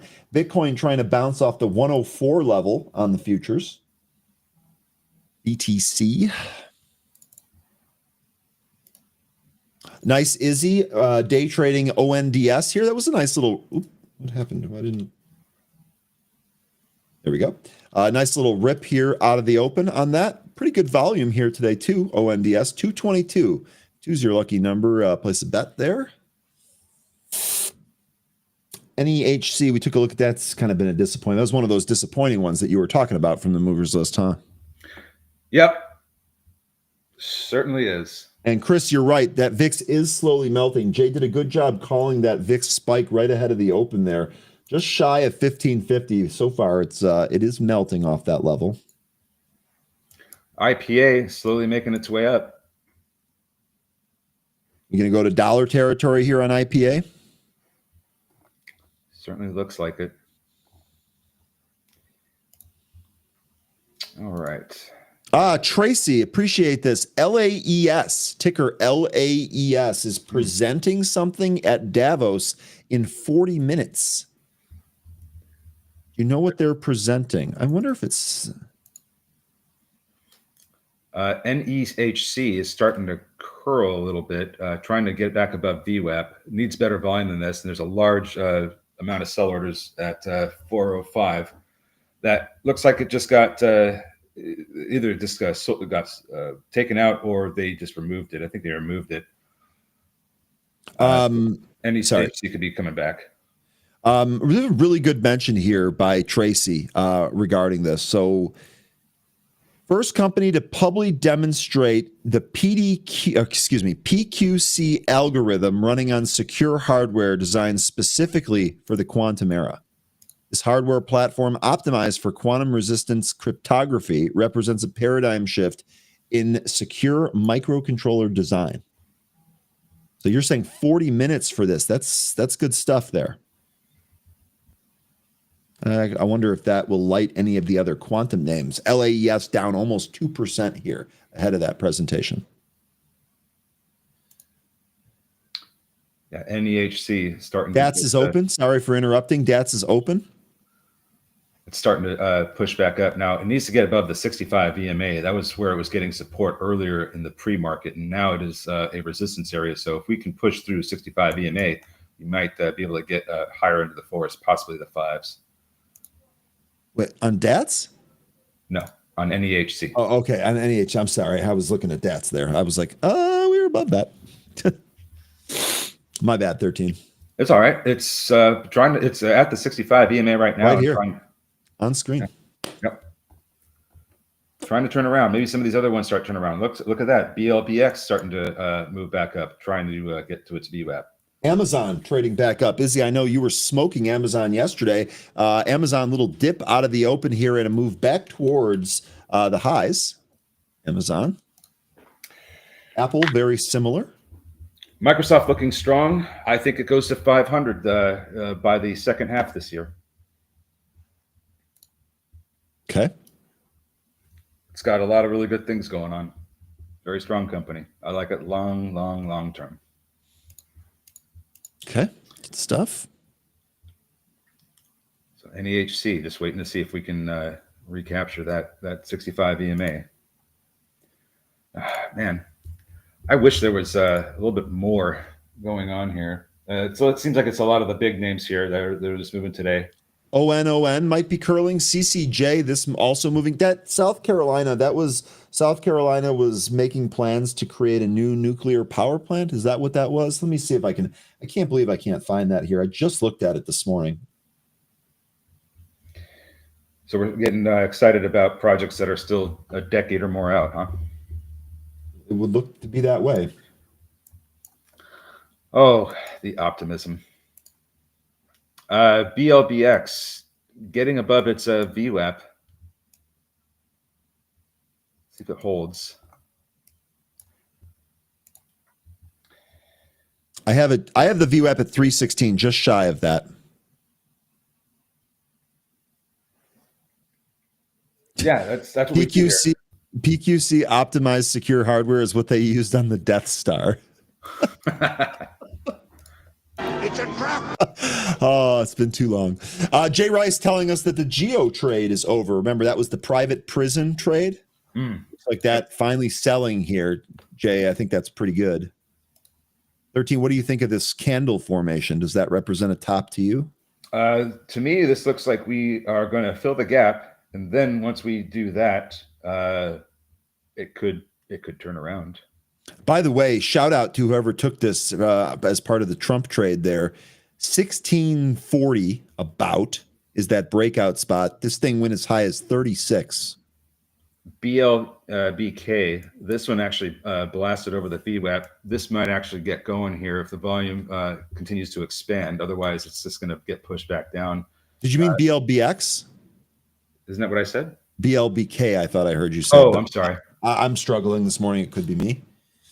Stay Focused is asking us if we mentioned this. Yes, this was one of our top movers right here. This actually curling with the expanding volume that we want through the VWAP.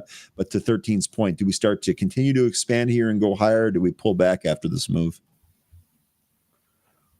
Well, it is at an interesting level, 340. In the pre-market, that was a bit of a resistance area. Did get a pop over that and up to 382, but came right back in the next candle. So getting over this area is encouraging. We need to see it break over the pre-market highs of 382, though. We also, in the pre-market, we also talked about 350 being a very important level here. You can see it if we back out here. 350 kind of represents that breakout spot. We actually did just trade above that for a quick sec, but boy, they sold it right back down. We'll see here if BLBX can break above 350 and go. Did you have 360 as that next spot, 13? Is that what you had mentioned? The 382 pre-market. Okay, I'm sorry, 382. All right. And MACD is starting to curl a little bit. So if it can hold above VWAP, it might have a bigger impulse move later. Stay focused. What do you think here for BLBX, for black box stocks? You were asking about this one. What do you think? ASST, after that breakout move, it had a matching candle that brought it right back down. This looks like if it doesn't hold at 130, that it's going to come down to probably about somewhere between 115 and 120. Hopefully there's support there. Not looking great, ASST. This was the relative volume mover because it had the big news yesterday. Looks like Rail Vision struggling with $1. BLBX, I think we have something here. Still trying to push up over that the levels we just mentioned. Yep. There's 350 again, went right to it, printed at it, and pulled. Tell you what, that 350 spot is shaping up to be an even more important spot than initially looked. Mm-hmm. Just need to make sure we have that volume continue to expand. Low budget crypto saying, good morning from Michigan. Good morning. What temps do you got folks have in Michigan? Higher than here. Jane is asking if I still have ONDS. Yes, Jane, that is a long-term play for me. I would really, really love to be able to sell parts of that in double digits. So when I first started buying that, I think it was like $6 or $7, and I added on the way down and added a ton when it was at like 60 cents. So waiting for that to really, I've been with that for a while, so I'm going to give that some more time. I feel like the worst is behind me. Knock on wood, right? Knock on wood. We'll see. I think my first sell order that I have put out there, let me actually check that for you. First sell order is a little partial at 5 on ONDS. It seems like BLBX, with all the movers, that one's getting the most attention. ASST may be finding some support here from the demand zone that was in the pre-market, still beneath VWAP. GELS, when we looked at, that one's just sideways out of the gate. NDAI, right at its VWAP right now, could watch for expanding volume, so it can push over the VWAP. PDYN losing the VWAP. Chris said earlier he was going to, quote, swing for the fences on a PDYN short. Well, which time? He got two. He said here he gave it. He did a really good job telling what his plan was. I'm going to swing for the fences on this PDYN short and look for it to pull to 10. You got that out of the open. Yeah, I think that he was talking about this when this made its other move to 11, showed you the upper wicks and was a little bit heavy. Here you go, Chris. I'll be honest, this short looking like this is working here, dude. Good stuff. This is the 1 minute, so that 65 EMA, I actually have it at 950 on the 5 minute. That's not out of the question either, Chris. Really good stuff. You gave that to us before you took that too.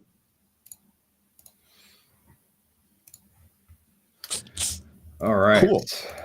Cool. Yeah, still keeping an eye on MDAI. It's still at its VWAP. Look at Ryan Milligan. Ryan Milligan's TSSI that we didn't cover till right after the open. Shame on us. This dipped to the VWAP. Ryan, you know what? You just earned yourself a register ring and a 1-up. This was a great mention earlier. I'm sorry I didn't play this with you. Are the nuclear stocks starting to come in now? Let's take a look. TSSI, by the way, expanding volume on that too. Ryan, really good stuff. OKLO pulled off of its intraday high. Let's take a look at NNE. That's actually holding higher here. So it looks like OKLO pulling back, diverging from NNE. AI Rod wants to take a look at CRDO. That's one we haven't looked at yet today. Double top on Cooler. Wow. Does Fairchild, what time frame?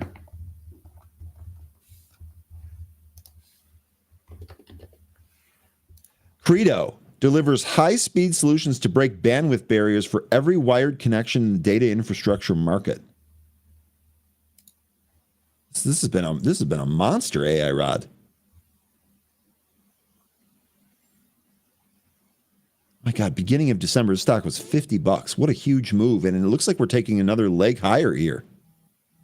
CRDO. Good Lord.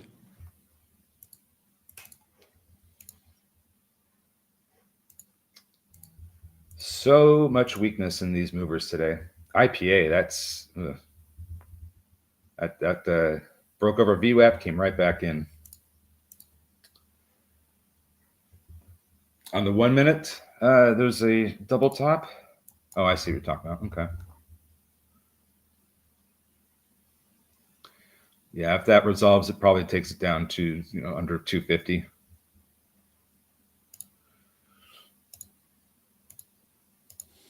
Looks like ASST is trying. Oh, it's on the 1 minute.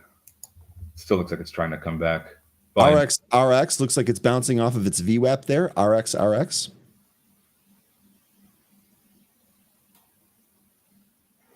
Oh, more asking than saying. Okay, well, yes, it does look like a double top, and I think I gave it looks like it could resolve under 150.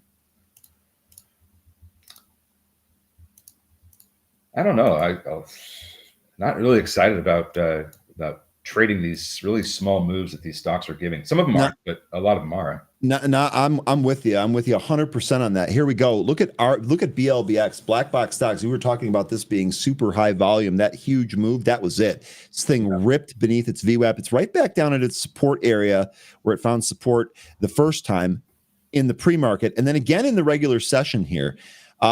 You're asking if this means it's over. Well, I'll tell you what, that initial rush and that initial expanding volume, yeah, that's over. Now, could this set up again here, especially being at a support level? Sure. At this point, really don't want to lose this, 275, maybe 265? I'll tell you what, I'm not in a rush. I'm not in a rush to trade this one. This thing really kind of gave it up. We'll see if it sets up again, though. Yeah, and this was the one that they had financing for the merger. So they are merging with who? Why do they need the money? Is it a Batman double top? Is it a Batman? I don't see the bat ears on this one. Well, Batman was a person and he had shoulders and a head. Yeah, but the head had the little bat ears, right? That was the... Right, but that was because it also had shoulders. Okay. I see. The head and shoulders pattern. I see what you mean. So it has to be. The Batman head and shoulders is a variation of a traditional head and shoulders. Right. That's what it sounds like. Okay, gotcha. But you could also say that it's a double top if you want to exclude. I like that. I look. Anytime you're going to bring Batman into trading, giddy up. I'm game. Is Elon Musk going to buy Intel? I think there's more of a likelihood that he buys TikTok than Intel. Wouldn't you say that there was more of a likelihood that Microsoft buys Intel? Yeah. By the way, ON, we talked about this one earlier. Nice little curl there off 59.50. Stay focused. I can't remember what level you said this was. This held or didn't break. Sorry, man, that ran away from me there. I doubt whoever ends up buying Intel, it won't be one entity. It'll be multiple. You have AMD that would love to have some of that IP. The cross licensing. Here's the other thing. No matter who buys Intel, it doesn't matter. They're not going to automatically get the rights or the IP. They have to. That's a whole separate issue that they have to renegotiate, and that brings AMD to the table because they have the cross licensing.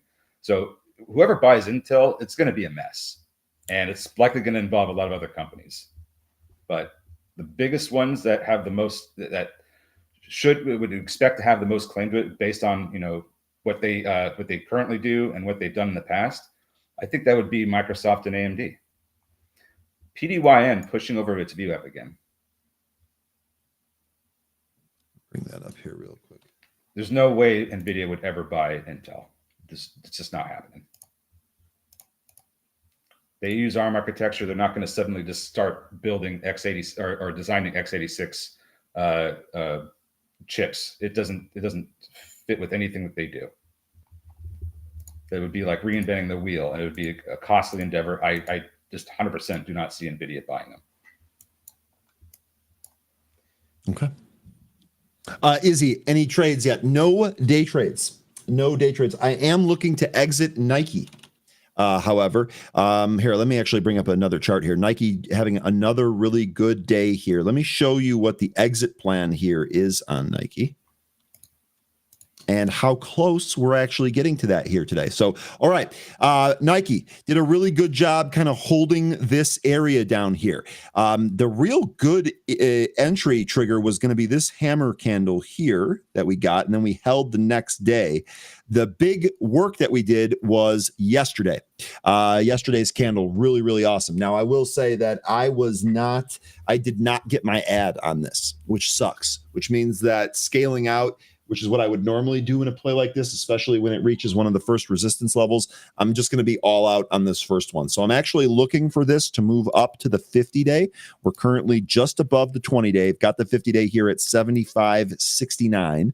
So I'm looking for if this can get anywhere near this 50-day, we'll look to sell that there. We'll to sell this option position. That was the February 72.5 calls. Bought the at the money calls on that.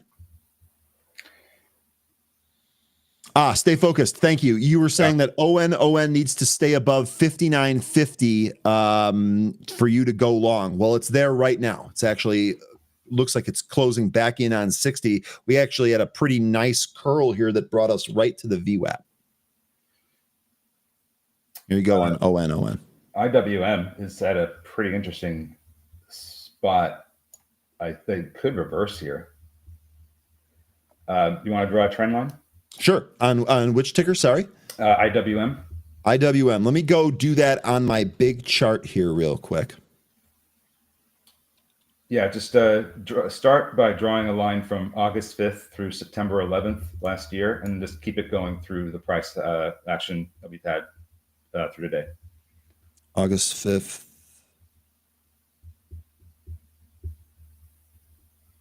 That's 2023. Oh, sorry. I'm terrible at doing this. Here's the bottom of this candle through where? Yep. September 11th. That very next low there. Let's draw it through there. Now it's interesting because yours looks a little bit different than mine. I don't know why that is, but my we're using the same chart, and that has my trend line has it the price bumping it right up against it in addition to the 50-day SMA being right there. Oh, I see what you did. I don't think you really got the low there on the 5th. I don't know. Maybe that's it. I don't know. I don't know. Sure looks like it, dude. Yeah, I don't know exactly, but that I'm drawing here. I'll just do mine here real quick. There's a whole lot of crap on here, so enjoy the spaghetti formation. Okay. Yeah. Sorry about that. I mean, I'm pretty sure that I followed what you were saying. You did. It's just weird. It's just weird how it looks different than what I've got, because I have mine acting as resistance, and yours looks more like it just broke through that resistance. Let me just post that there, and then you can take a look and see what I'm okay. I put in the happy hour chat. All right. Let's go back and see what's still moving. Looks like Paladine recaptured its VWAP and is trying to slowly make its way into the 11s again. Yeah, I don't know what I did differently here, dude. But here it is. Yeah. So anyway, the 50 and that trend line, very interesting spot where they're at. Looks like we could get a turnaround here in IWM. Okay. Good stuff there. LAES has been fighting the 450 level for aeons. Smooth. Ryan, when you coming back on Trader TV Live? When they invite me, I will say this. I really want to get back on there because I got to talk to Neil about his bills, which I know he's excited about. Maybe he's trying not to jinx it. I don't know, but looking forward to catching up with those gents.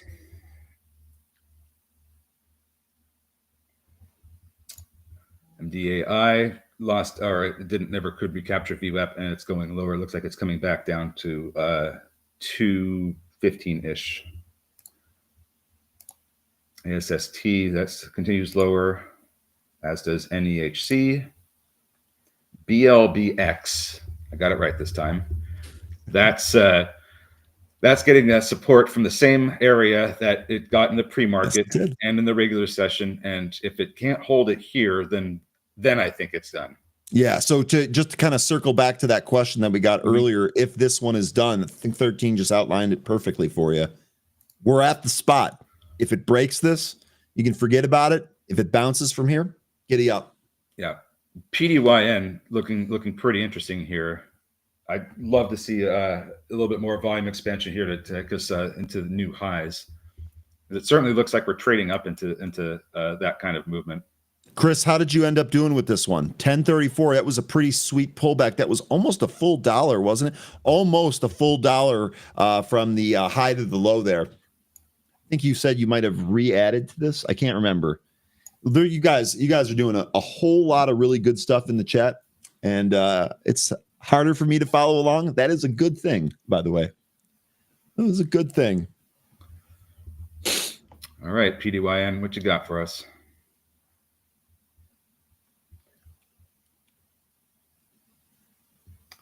PTLR. Are you sure? Do you mean Palantir? PLTR, I think is what it means. Yeah.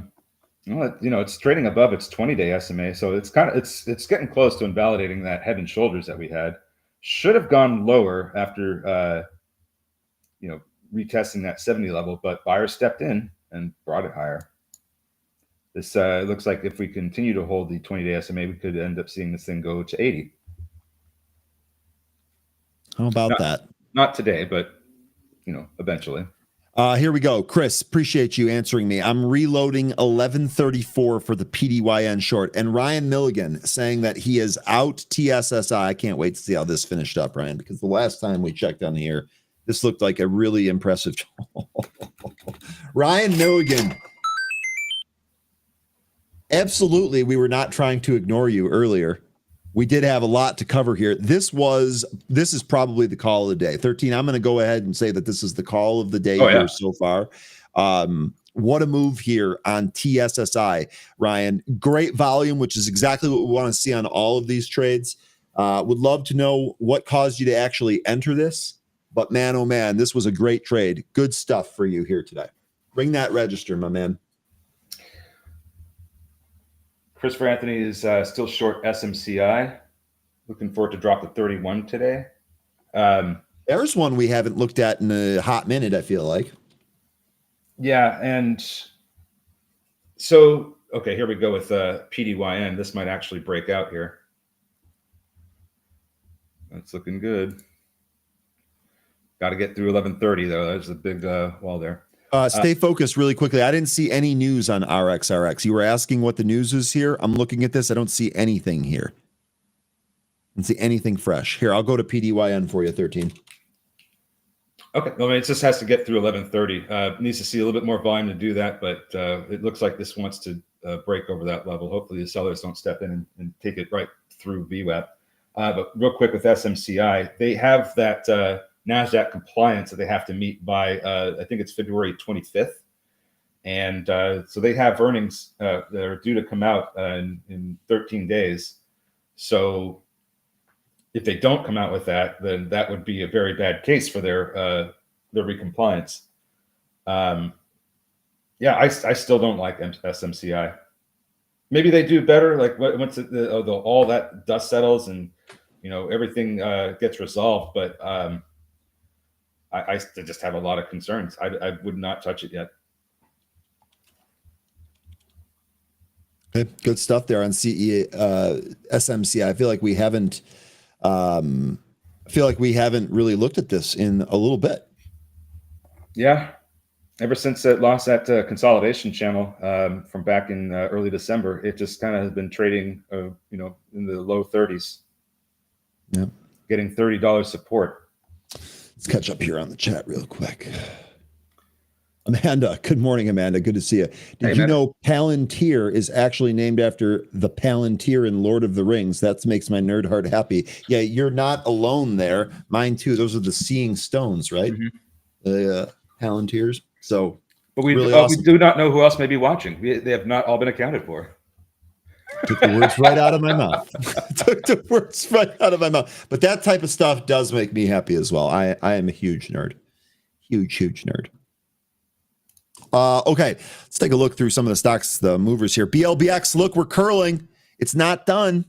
This is what I will say. Given what we just saw, that big move that took us above the VWAP, kind of leaked a little bit and then yanked on volume. If you're in this, if you were asking about this one earlier and you're in this now, I mean, look, if you get gains on this, just don't be afraid to take them. You know that this stock can pull. Yeah, and it still has to get through some of these. It has to get back over 3, first of all, and then we can talk about it recapturing VWAP. But there are still sellers trying to keep this thing from getting over 3. Oh, man. Chris, you are making enemies right now saying you hate that stupid movie in reference to Lord of the Rings. That hurts my heart, Chris. I'm disappointed to hear that. He's short Palantir now. I can't believe that. Anyway, everyone's a little bit different. By the way, I was just going to say BLBX. This is cooking right off that support area. Why do we buy on support? For reasons just like this. Grats if you have it. Yep. Next step is to recapture that VWAP, and then you have this consolidation area at about 330. So several levels of resistance you still have to get through here, but just watch that volume expansion. That'll tell you if this is going to end up doing it or not. Okay. TSSI, this pulled off the highs. Ryan, did you Gels. top tick this? Gels. Man. What happened? She feels personally attacked. I mean, for real, like you don't like Lord of the Rings? Nobody has to like it. I know, I'm kidding. Dr. Manred, oh no. Right up to VWAP. TEM, by the way, back to a 50 print here. This also coinciding with its VWAP. Actually, you know what? Let me see here on TEM. Let's Dan, see. thank you for your sacrifice. I'm sorry? Dan just sold BLBX. It should go up now. I was thanking him for a I sacrifice. see. Got you. Okay, right. All right, TEM. Let's see if we can get, 52. If we can get up to 52 here. Ooh, this is poppy. Let's see if this volume expands here. That would be pretty good. Can we get TEM 2 days in a row? Sorry. Fairchild, after Cooler double topped it, we got that resolution lower. It found support coming back up above VWAP on the 1 minute, looking like it's going to try and get back up to the 265 high that it made today. Still has to get through this consolidation area from 257 to 261. So a little bit, about 4-cent range there. It's got to chew through before it can have a little bit of an easier time getting up to that 265 level. You were talking about GELS, right? This is Cooler.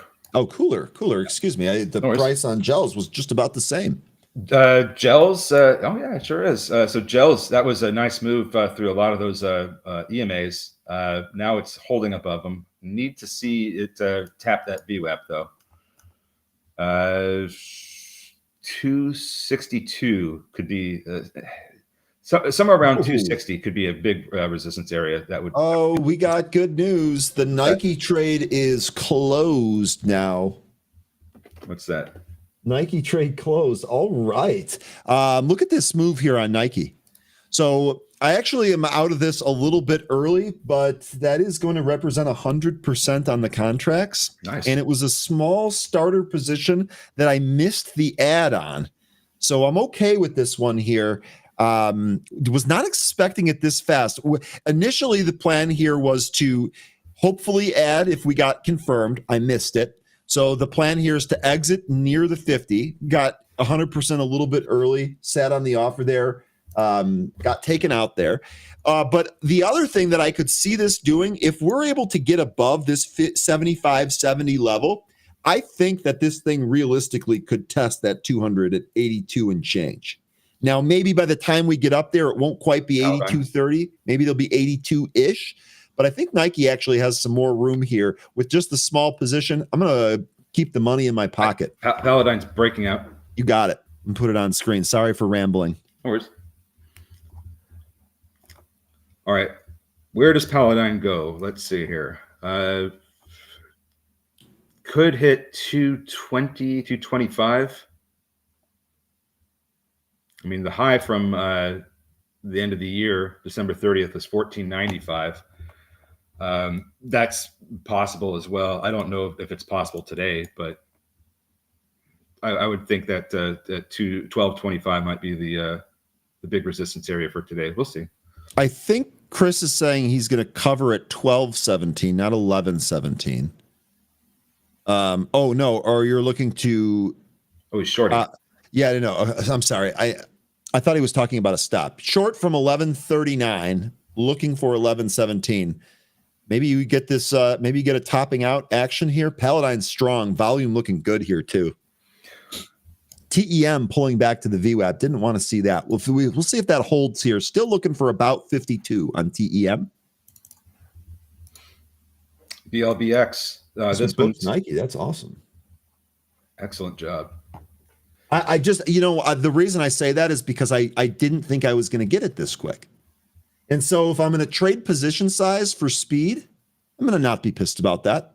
And I'll tell you what, if Nike comes back in, could always kind of reload that trade or maybe even roll it higher. If it pulls back, roll it into a further out call that's a little bit higher than the 50-day.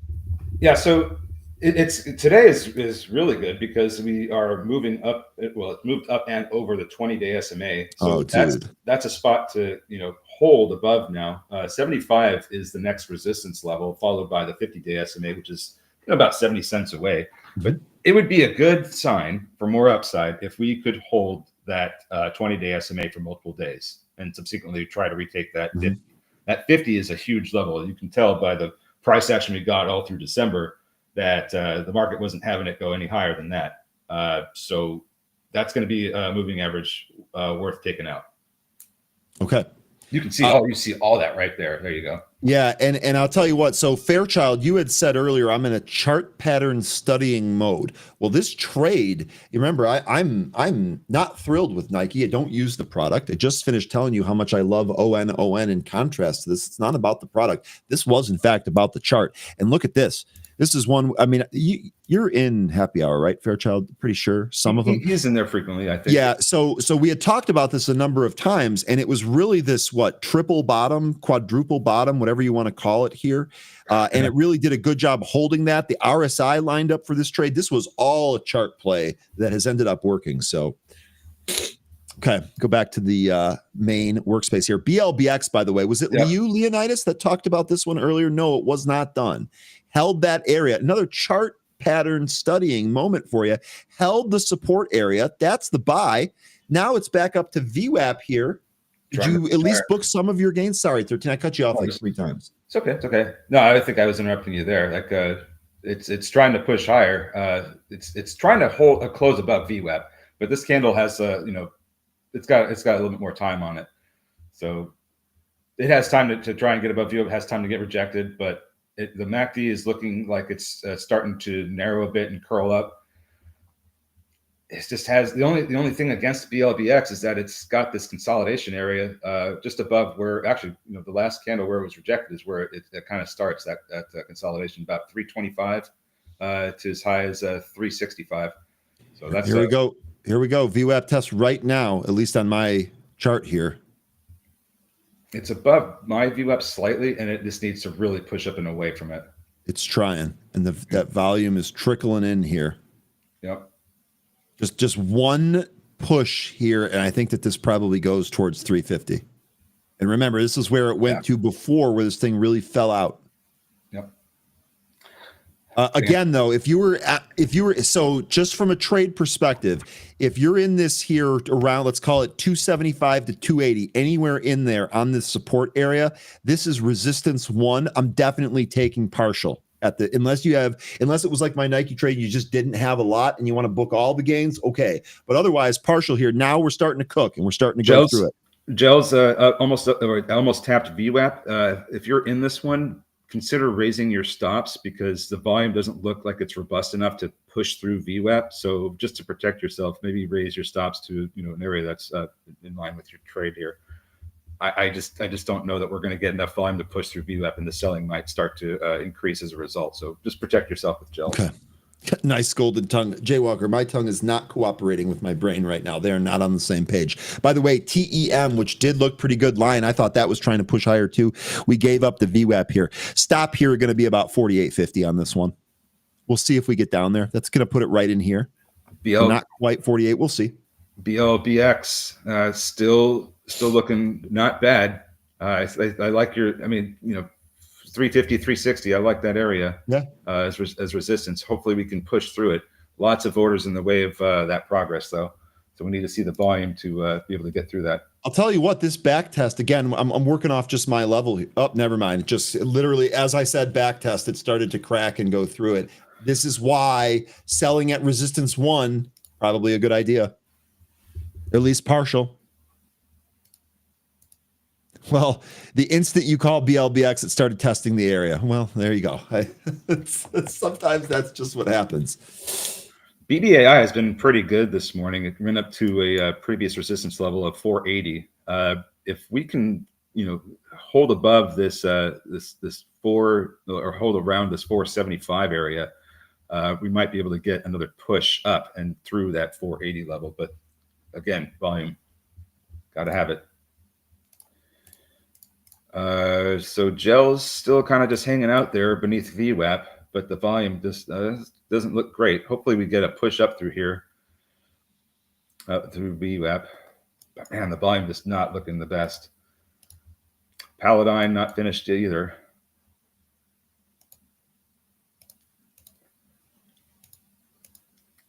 Some of these are going to require some patience, aren't they? BLBX still looks good. TSSI, this came back in, Ryan. It just was so well done. Didn't you top tick that almost? Good stuff there. Chris saying PDYN, all out PDYN on the long from 11.11. Maybe I missed it. I think you were short earlier. Maybe you reversed. Smooth, you were mentioning earlier Trump to address Davos virtually tomorrow at 11 a.m. You know, they were talking about that on CNBC this morning when Sorkin got on there. They didn't have a time, though, so that they must have just confirmed that time. But that was expected.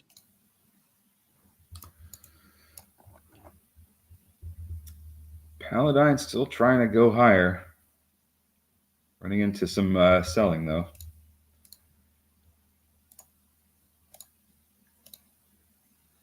And man, just nothing looks exciting to me at the moment. Everything is just so slow. Tesla's curling up off the bottom. You want to do some charting here for Amanda? Sure. What does she need? Here, we'll put this on the screen for you. I'll put my chart up here and I'll let you drive the bus.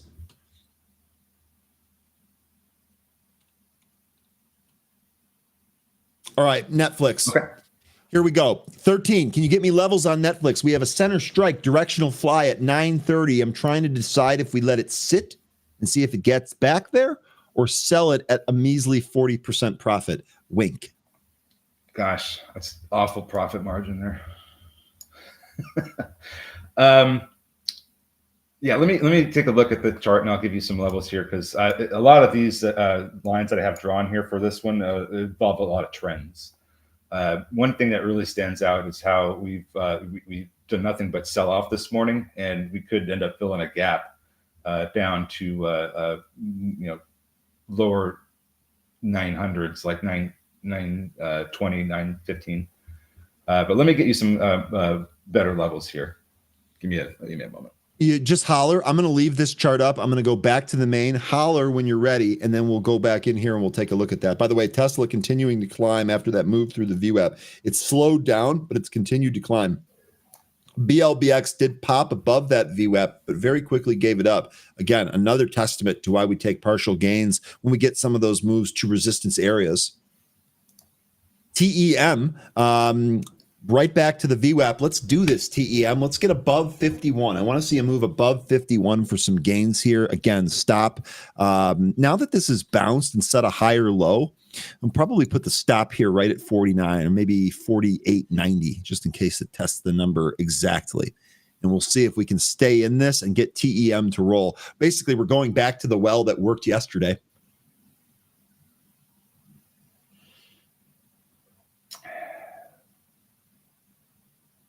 So, Foxo 20. Sorry, real quickly here. Foxo 23 cents, and you're saying that there is a potential merger rumor. So this is a penny stock with volume flow, and you're saying there's a potential merger rumor out there. it's amazing how many rumors, otherwise, are just starting to pop up everywhere. It's almost like all these companies got confidence in being able to merge again under the new administration. So with that, 13, I'm glad that you said that because I've kind of been thinking about this and I'm going to be looking for a position. I think GS is a theme then this year. I think Goldman Sachs, Morgan Stanley, GS, MS, if you think that mergers and acquisitions and IPOs are going to have a really good year here today, I got to think the kings of investment banking are going to make good plays here. So I know GS has really just had a recent move with its earnings. We're kind of waiting on a pullback here. I think I like Goldman Sachs if you think that mergers and acquisitions and new IPOs are going to be a thing this year. And banking deregulation. Mm-hmm. That's, man. So we'll look to start filling a position on that. Did you want me to go to Netflix yet? No, I'm just looking at Okay. simple things, but the one thing that really stands out to me is how 933, that area, that's like an even area, but that particular area where we were getting a lot of resistance in December before we started rolling over down under 900. That's going to be an interesting support area, and I would expect that the price may end up coming down to test it. So we might not even get a full gap fill. But that's just what stands out to me. 933 and the gap fill, the EMAs. I don't have anything else right now that I would fully lean on, but I really do like that 933 area.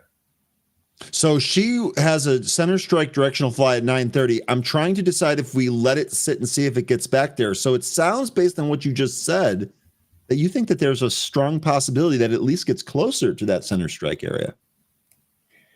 Yeah, and it's, you look at some of these the moves that this has had recently. Like this is, gosh, the price is currently about 35% away from its 200-day SMA. So this is it's a great pop to new all-time highs, but the selling that we're getting here today is making me think that this is kind of overdone, and we need to see a mean reversion. But also look at the RSI. Even after this move down today, we're still over 70 RSI. I really think that this might come in some more to kind of cool off that overboughtness, and then it could continue to go higher. Overboughtness.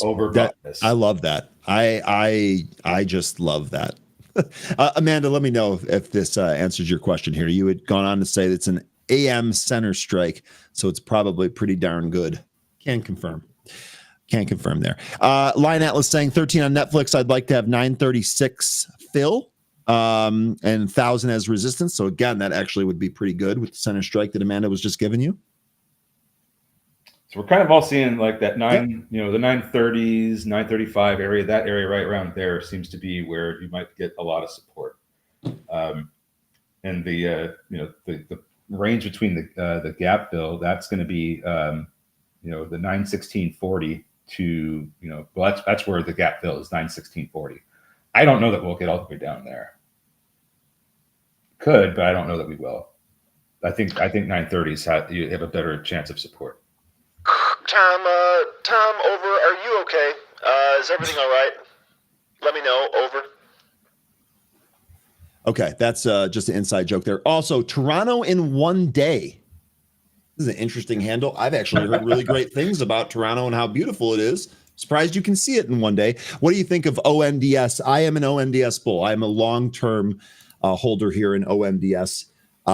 So I'm not trading the action back and forth here. I am looking for a substantial move. First sell is at 5 on ONDS. Cooler, KULR. Not the best mover today, but this is coming back up to test the highs it put in earlier, 265. Just watching to see if we get a little expanding volume. This may make some moves upward. 265 possible breakout target here on Cooler. So gels didn't have a massive pull, but it didn't break through VWAP. However, it is setting up to try and do that again, but still on low volume. You see what I'm saying there? There you go. BLVX, this one looks like it's going to try and push over that 350 level that we've been taking a look at. Look at this. We were getting asked earlier if this was done, came right into the support level and held it. Man, sometimes when we get these textbook moves, chef's kiss. That's awesome. It looks like it's trying to take that 350 right now. So let's just see if that's what we end up getting here. There it's going. It's still running into a little bit of, and it's gone. Hey, right? Oh. Lovely. That was the pop that we were looking for earlier that resulted in a nasty pull down to support.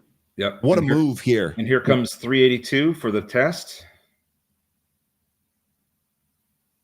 Let's see if we're going to either double top or are we going to break out. Looks like it's going to be closer to a double top. It's pulling back here, losing 350. Leonidas, let me know how you finish up on this. You were the one that asked, I think, and it looks like we just booked a trade there for gain. That was sweet. Let me know how that worked for you. Also, cooler broke out as well. 270 now the high. Some of these things just take forever to set up, but once they set up, they run. And that's why you got to be patient. TEM, by the way, that is unfortunate. Still struggling with that VWAP. Remember, we were, over this. I really want to see it push away from this towards this 52 area. It's struggling so far. We'll see if we get it. And might be tired after yesterday. Great point about being patient. I was starting to get irritated that I wasn't really finding anything, and I was, just getting antsy. But nothing I was going to jump into and risk blowing myself up. But just, sure. I wanted to see some more, choices for trades here. And so far, there's only been a handful that I've seen that have really worked out the way I'd like. Now you have PDYN coming back in after hitting 1170. Cooler 270 was the high. That's still moving slow. Rail Vision. Yeah, that's unfortunate that all the good movement was in the pre-market, because this one has been, pretty good in the past. Yeah. Here's one thing that we could keep an eye on to see if it does.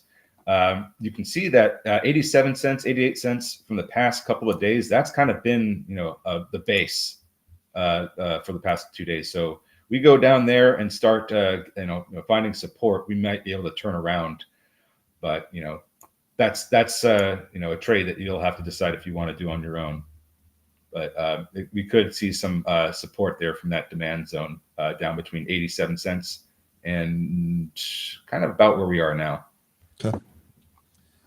Izzy, 3 for 3 on Amazon. So you're basically just buying the pullbacks. You're waiting the impulse move out when Amazon pulls. You're kind of maybe waiting for that to slow down, buying the pullback, and then selling the rip. Is that the quick trade strategy here?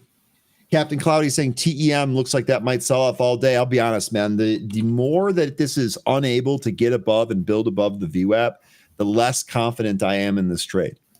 Right? This right here, 48.50 here. Let me actually adjust that. Okay. So clicked on the wrong thing there. All right. 48.50 is going to be the stop level there on TEM. Oh my God, is it going to go right to it? It might. For BBAI, since we talked about this and traded earlier, I think I'd want to stay away from this one at this point if it's going to stay up here at 480. This looks like it's a pretty significant resistance area where we could see the stock price turn around and kind of resolve lower back under 3, or I'm sorry, under 4. Don't know if we'll get that today, but I just don't like the way that we have this chart set up on the daily. So I think 480 is going to have to be where I draw the line. Chris saying, thanks for BLBX. Tell you what, chat's been all over this today. Register ring for anyone that got it. Looks like, Chris, you're booking some gains there on that one. Good stuff, BLBX. TEM trying to hold on to 49.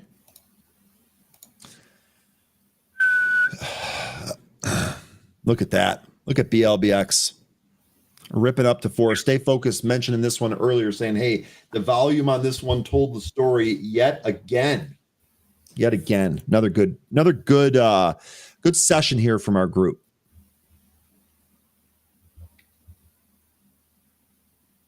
So Line Atlas made money on Netflix calls. Now he's going to write it down. So there you go.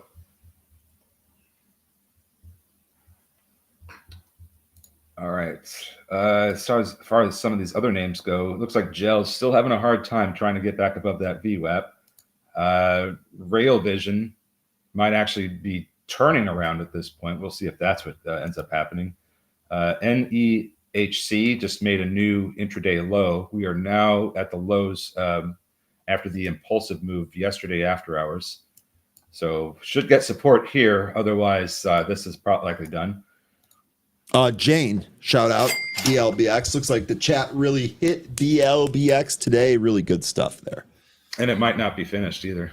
Lions calling for it to go to 10. LOL.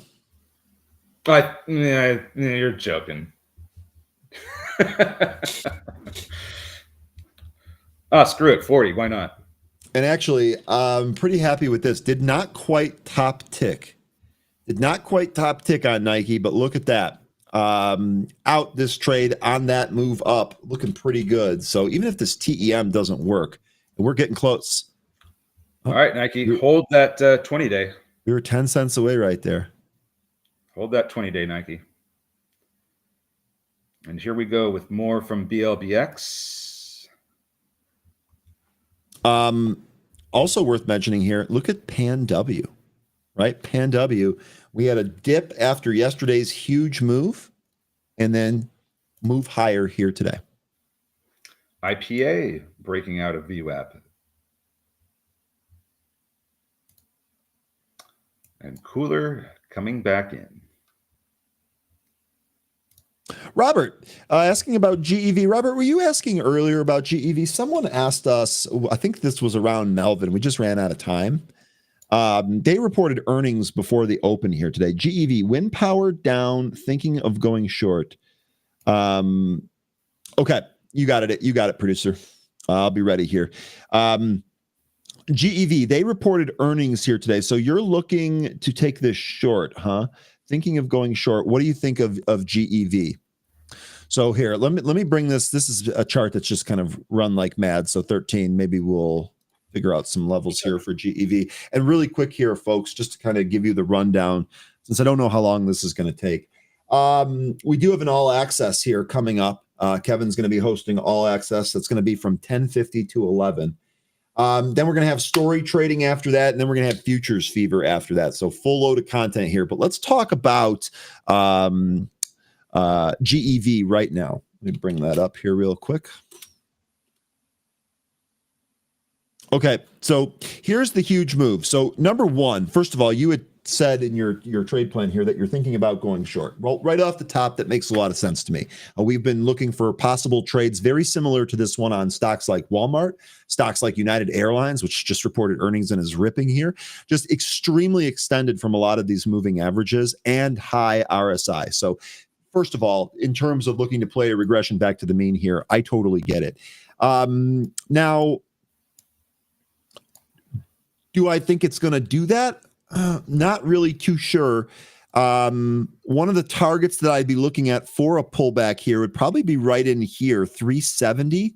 I guess maybe even 360 would be a pretty good breakout spot. So I'd maybe even target 375, 365. It's a possible pullback area there. Unsure if we're going to get that though. And I don't know if we're going to pull back that far on just a regression back to the mean. Could see that at the 20-day, although that's at 365. When you look at a monthly, you can't even get an RSI reading on it because this thing hasn't even been around for 14 months yet.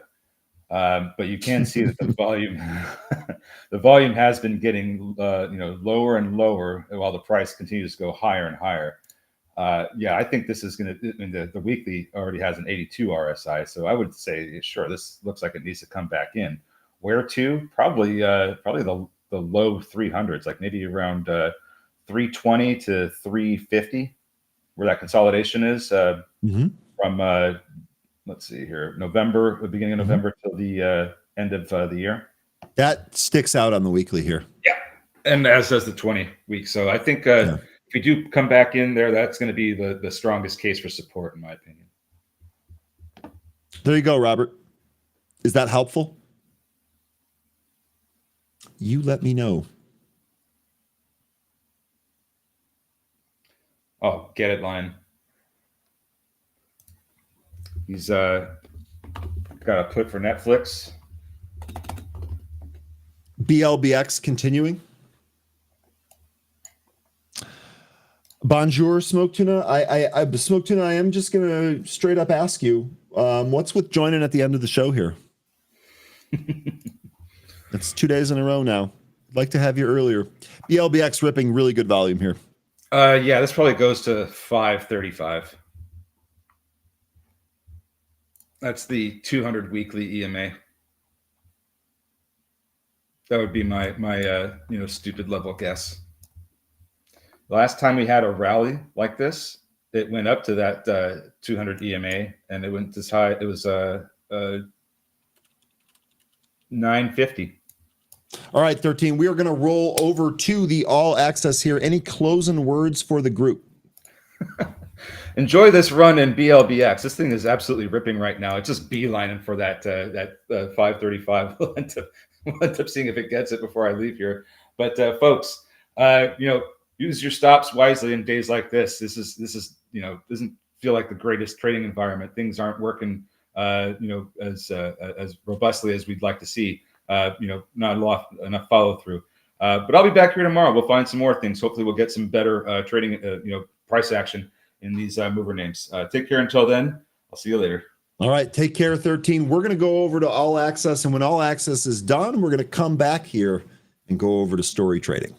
Enjoy the all access. Hello, everyone, and welcome back to another All Access interview. I'm your host, Kevin Dubrisky, and with me I have the CEO and founder of Genius Group, that is ticker GNS on the New York Stock Exchange. They are an education and AI company. Very excited to have them, so let's get into it.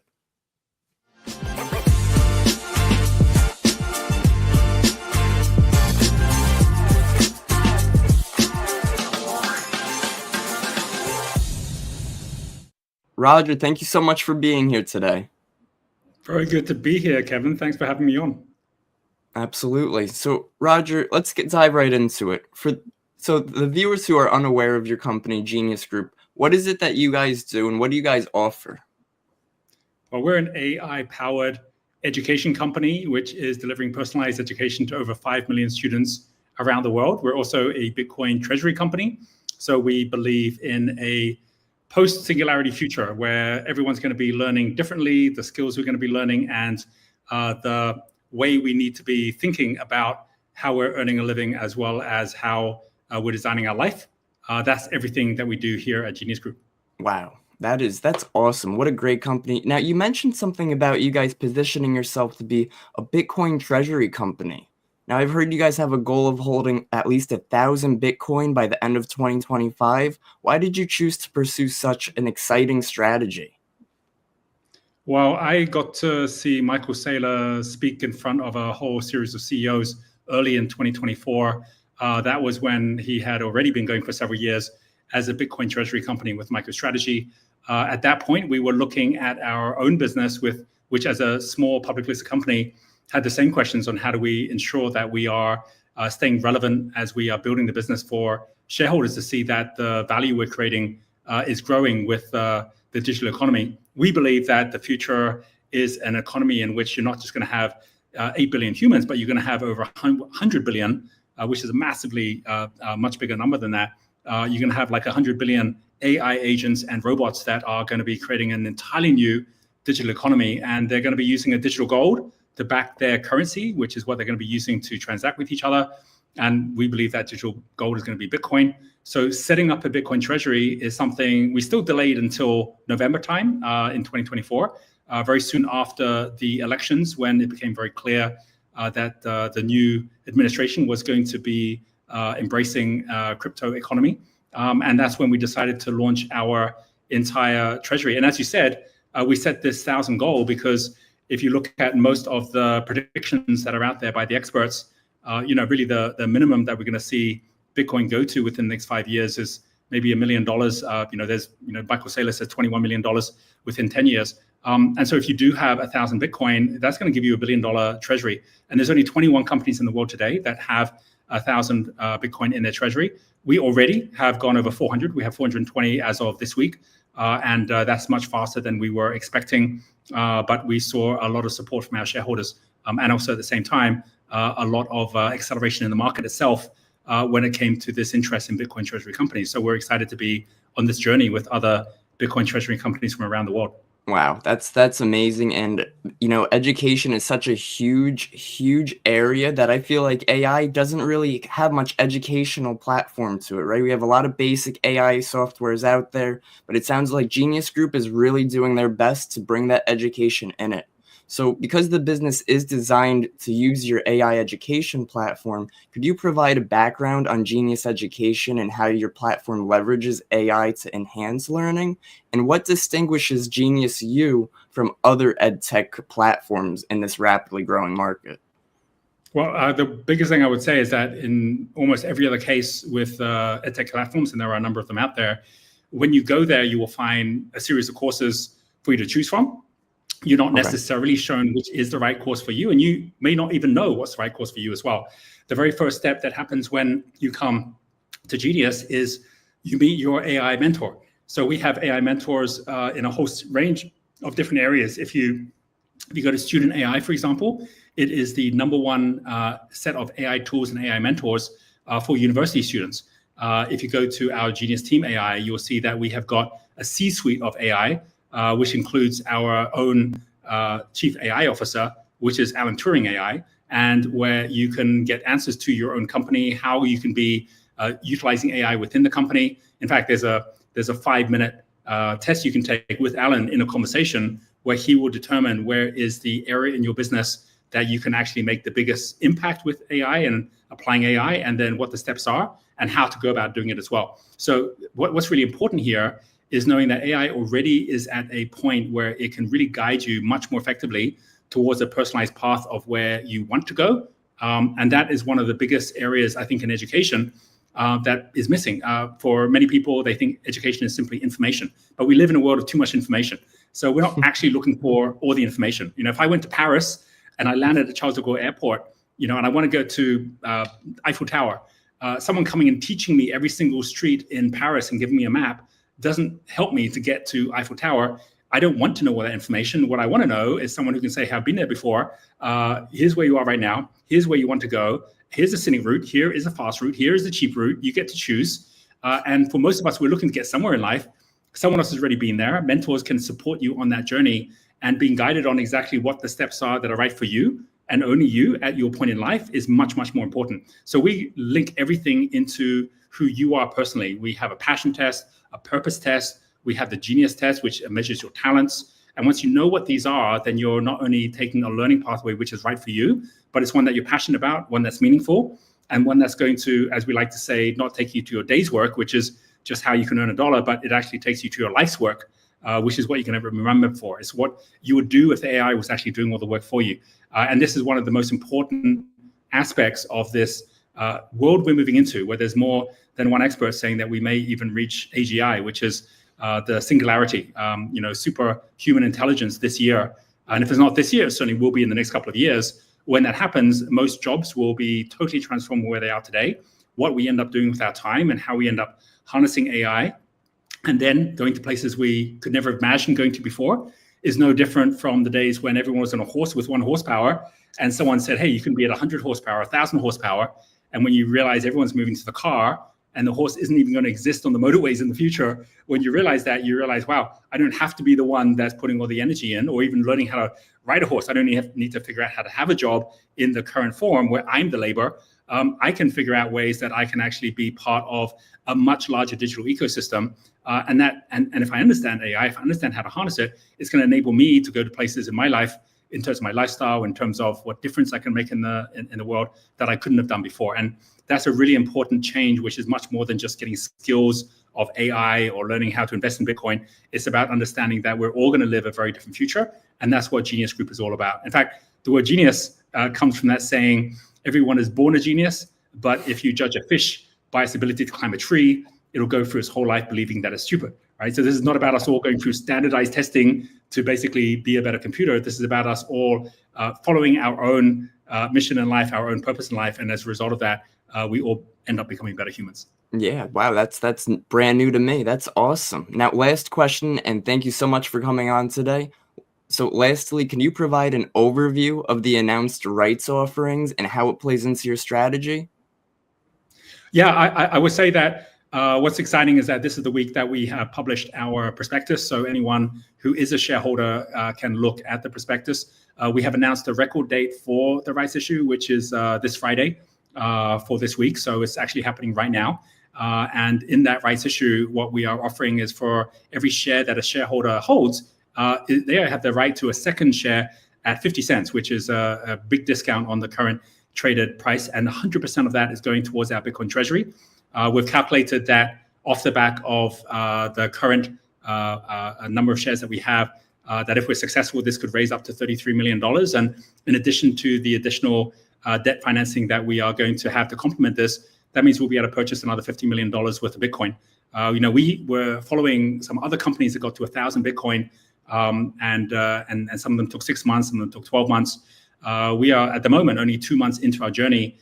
If this is successful, and again, it is an if because it all depends on our shareholders, but that would mean that we are adding potentially another 500 Bitcoin on top of the 420 that we have. We're already very close to that 1,000 within 3 months of announcing our strategy. So we do believe that we are moving quickly, which is great, given that we ourselves have high hopes for the future of the digital economy. And for anyone who is interested, all you need to do is go to our investor site, and all the information is there in the prospectus. There's also an investor deck with slides and additional information, as well as contact details if you'd like to find out more as well. And we will have the rights period when anyone who has a right, you can trade the right if you don't want to actually utilize it yourself. That's going to go on from this Friday all the way through to February the 14th. And so all happening right now. Wow, that is amazing. Roger, thank you so much for coming on today. What an amazing interview. I know I'm excited to follow up with Genius Group in the future. I'm super excited to see what you guys offer going forward, more educational around the AI, the Bitcoin strategy, everything. Super exciting. Thank you so much, Roger, for being here today. Thanks very much, Kevin. Everybody, thank you for joining us here on Benzinga's All Access. Make sure you guys join in next time. Take care and happy trading.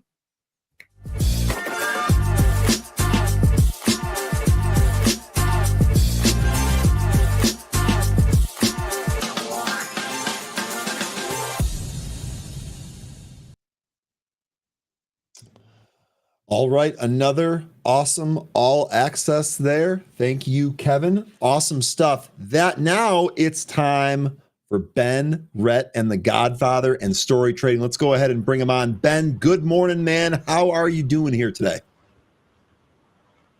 Whoa.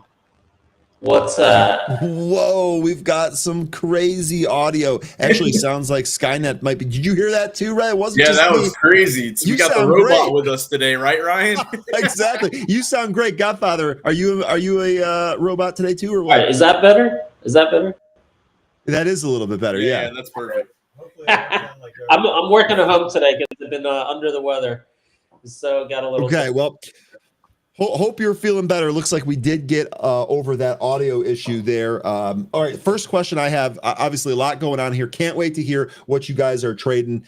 Netflix, the story of the day. I'm always watching NBIS too, but Netflix, the story of the day. What do you got on the docket here? Netflix, yeah. I mean, saw Netflix last night. I've never seen so many bullish commentary and analysts on it. All the price target increases to over $1,000. Wasn't a focus for us in the trading community. Took a little scalp last night, which was cool. So I'm watching this. Who knows? Maybe we get to that previous high of 942. If we do, I think that's an excellent place to buy. But Netflix is not a focus of our community, but really unbelievable commentary from the analysts. They really blew it out of the water. Yeah, no question. All right, really good stuff, Ben. Take it from here. Good luck today, folks. All right, awesome, great. So let's just recap some of our recent wins. It's been an incredible year for the story trading community. My official trading account, which follows Discord Trade Ideas, is up probably 60% or 55% year to date just in a few weeks. So we'll have to update that later after today because today's a big day for us. But a few recent wins. Well, Geo, let me go to Geo first and then Oracle. Wow, what perfect crystal ball analysis on Geo. Not only the move up, but also the sell point to sell the morning after inauguration. The target range of 35 to 38. This is a huge, gigantic winner. I was in $30 calls along with a lot of other people in our community. So that kind of took our portfolio to the next level. Then Oracle yesterday.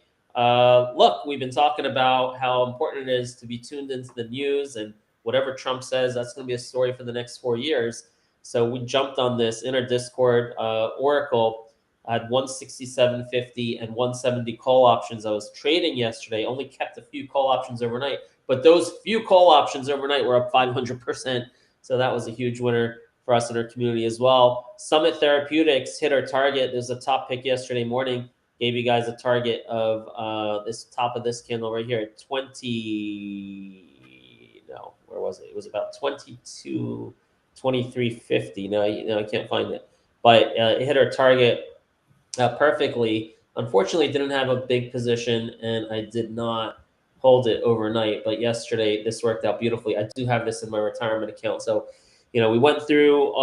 By the way, just as a reminder, story trading, we do things based on their 4 pillars: catalyst, sentiment, fundamentals, and technicals, not just technicals. So we're predicting these technical moves before they happen based on catalysts. So we had the JP Morgan Health Conference. We had a lot of good analyst updates coming out of that. So that played into when we're that close to the 50 DMA, good health conference, good fundamentals, which we covered before back here in September.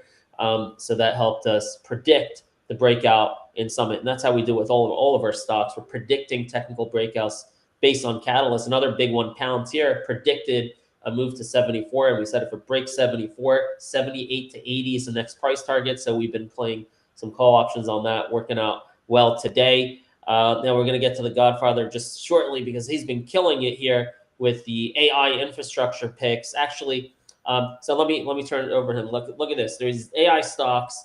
TSSI, well, that was my long-term pick from a long time ago. Killing it today. NBIS, that's yours, the Godfather. BBAI, a new AI pick. Some money flow coming into AI today. So why don't we pause there? Godfather, tell us your thoughts on this AI money flow and what it means for NBIS, BBAI, or others. Actually, you had here, I made a list for you, Godfather. You also had IESC, which you learned in our community yesterday, up 11%. And AGX only up 1% today, though. Go ahead. Yeah, look, I have been saying 2 things for 2025. Number one, it's going to be a follow the money year. And that means not just the folks that are close to Trump. And if you look at the inauguration, obviously we've got Congress was there, and the fact that we're going to be AI, Dan Ives, etc. That there's $3 trillion worth of AI infrastructure still to go. CapEx spend for the next few years. So, Hey, Steve. Oh, I can barely hear you. I don't know if that's just I me. thought that was me. I was changing my audio input. Yeah, there's something wrong with the audio. Okay. Yeah, I'm not sure. Can you hear me? It just seems like you're far away from a mic. Yeah, I had some computer issues yesterday, so all right, if you talk right there, it's a little better. I'll try to debug it. But in the meantime, yeah, look, the other thing is, so you follow the money, follow the Trump money, follow the AI CapEx spend money. It's a year to double down on picks and shovels for AI.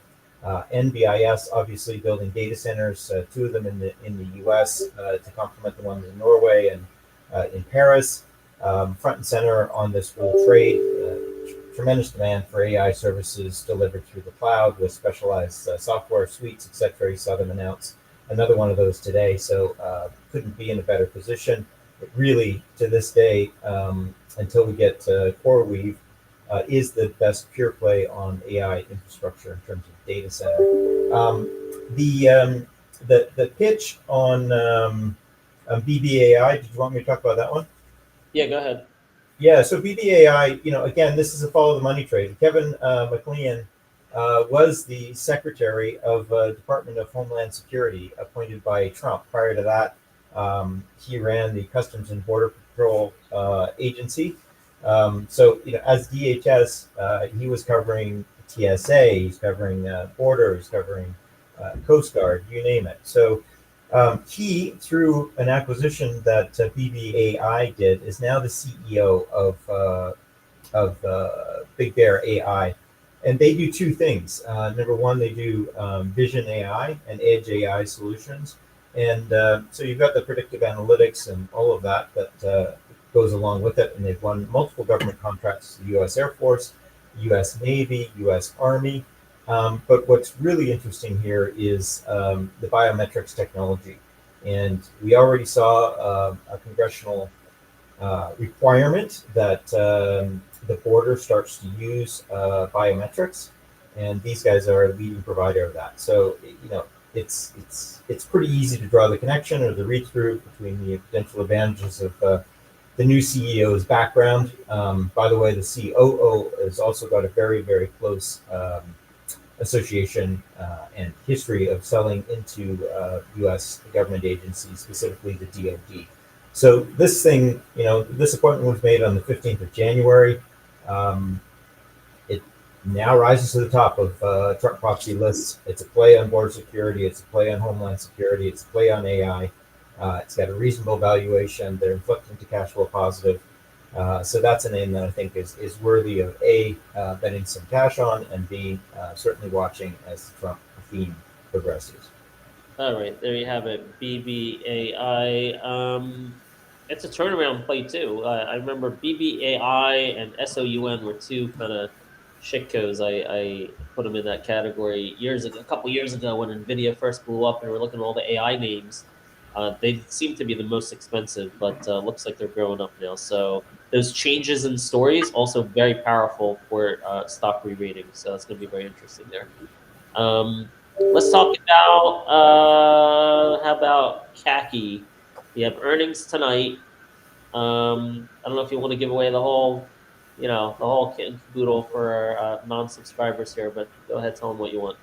Well, I put it out on X, so you can see in my X feed the pitch. But if you're part of our Discord community, you got this idea about $25 to $30 lower than where it is trading today.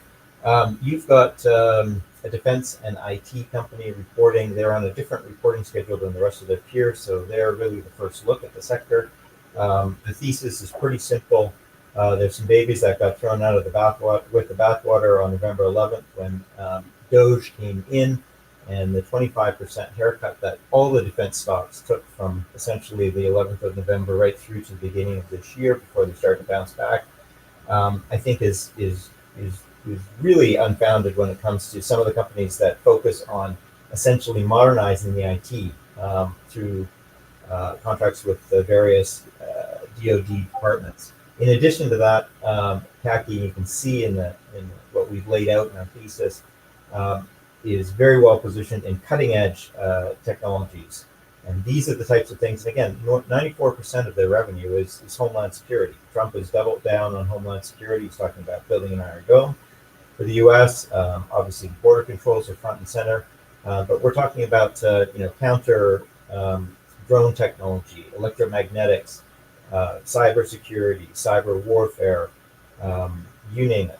So these are leading edge technologies. Primarily, these guys are delivering software and engineering solutions. So I think you're going to see from these guys a good number. It might be a beat. They have a history of beating. They upped their guidance last quarter. They could do it again. It's basically a grind back of that sell-off that I think is fully unjustified. And again, we've seen a walk back in Doge from 3 trillion to $1 trillion. And they can achieve all of that just by canceling the F-35 program. So let me I'm not sure it's a little bit hard to hear you, but this drop from 570 all the way to 400, was that only because of concern with cut in government spending, or was there anything other fundamentally specific to this company that was a concern? 100% all Doge.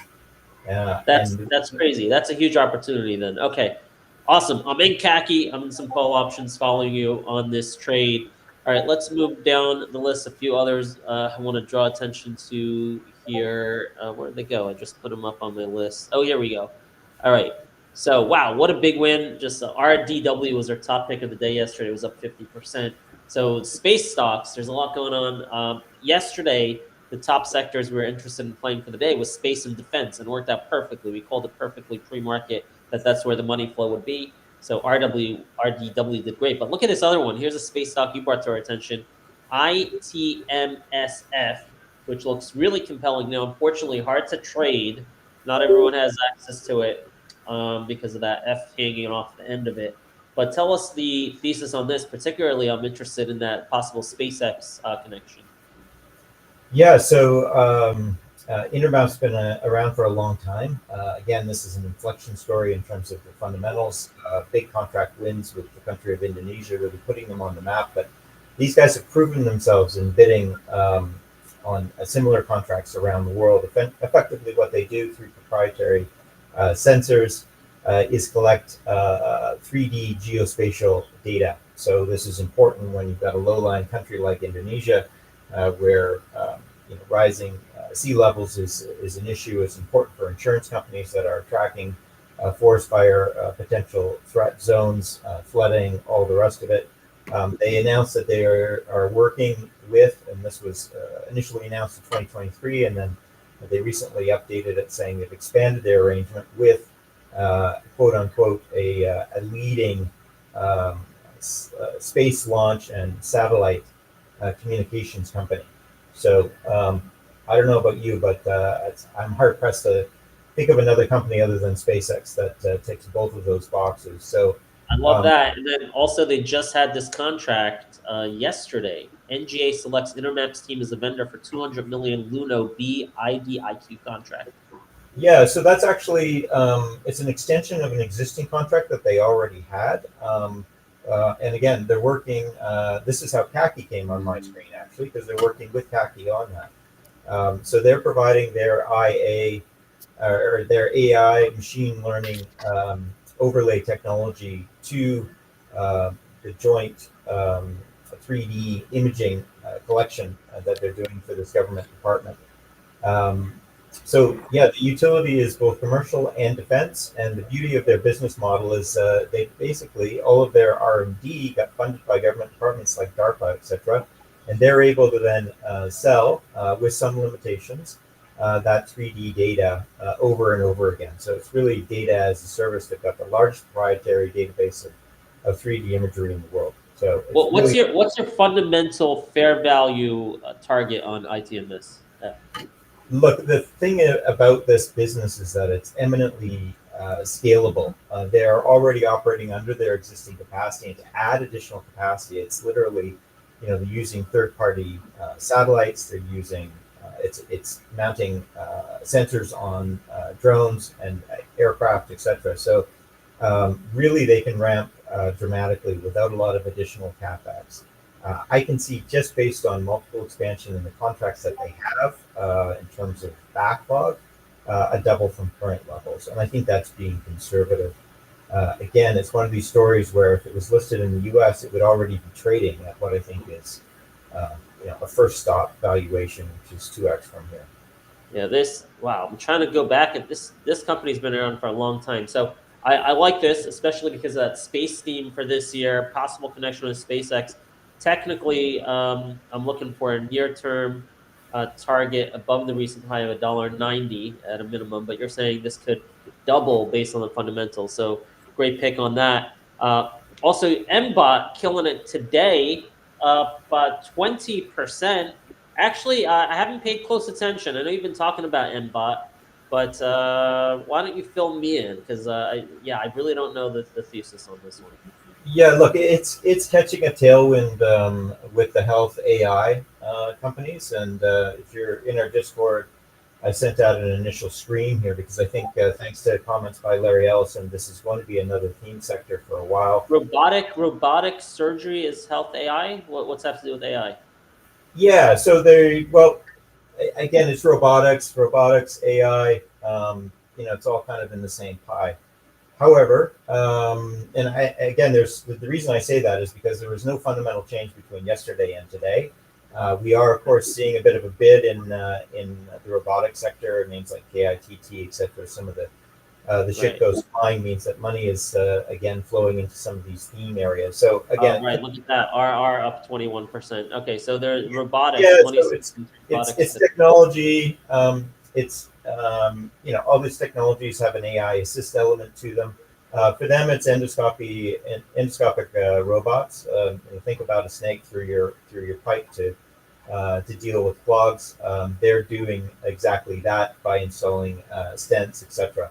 So a lot of the stuff, now with their technology, it can be done remotely by surgeons all over the world, controlling these things robotically. It's just an absolutely massive market and an absolutely tiny, tiny market cap. You're talking about a $20 million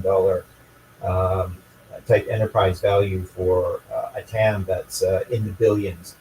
They already have a working relationship with several large, well, I'll just say it, it's public, Stryker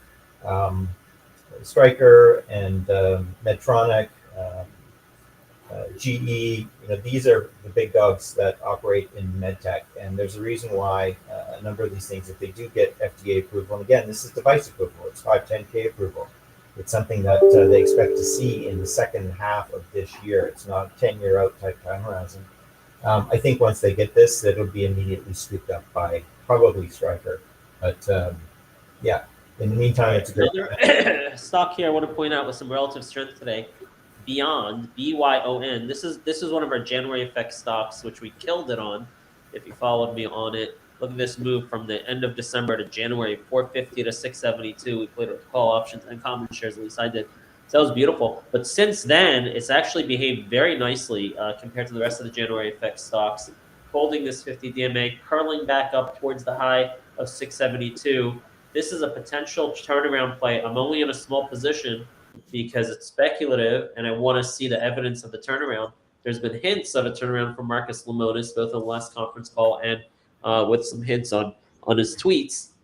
But if this company turns it around, you could rapidly see, this stock basically with any sort of good news, and it may come in the form of a press release in terms of an early preliminary numbers for Q4, something like that. But if they do have signs of a turnaround, this thing's going to be up like 50% in a day. The relative strength, very interesting. So take note of that. Got a small position in Beyond. Rhett, I can't see the screen because I only have one screen working from home here today. But any comments or anything you want to bring up? Let's check through it now. By the way, I think I fixed my mic. Is that better? Yep, that's perfect. Yeah. Okay, great. So you were asking, well, Red's looking at that. You were asking, Ben, about these AI infrastructure plays. And yes, I did go through the entire universe of power contractor comparables. So the two areas, of course, second derivative AI plays that are getting a lot of attention are, the actual power providers, the IPPs, the Vistas, the NEEs of the world. And then, of course, the nuclear plays, the SMRs are seeing some money flow back in again. I think thanks to, Sam Altman, Oklo, and their association with the AI data center, and the shine goes again to SMR and NNE. So the other ones are the guys that are actually building these things. And the two names that I highlighted, one of them, and you can come to our Discord and get that exact name, but one of them really is the leader in terms of building power plants based on natural gas generation. And it's in Texas, and Texas is being used, and it was talked about by Sam Altman and Larry Ellison and Mr. SoftBank as the place where they're building their data centers for a reason, because the power grid is the most robust, and it's Sorry, are we talking about IESC right now? I'm talking about a couple of names that were mentioned in the Discord. Yeah, that are well positioned power contractors to serve the build out of the power grid necessary to support AI data center demand. Yeah.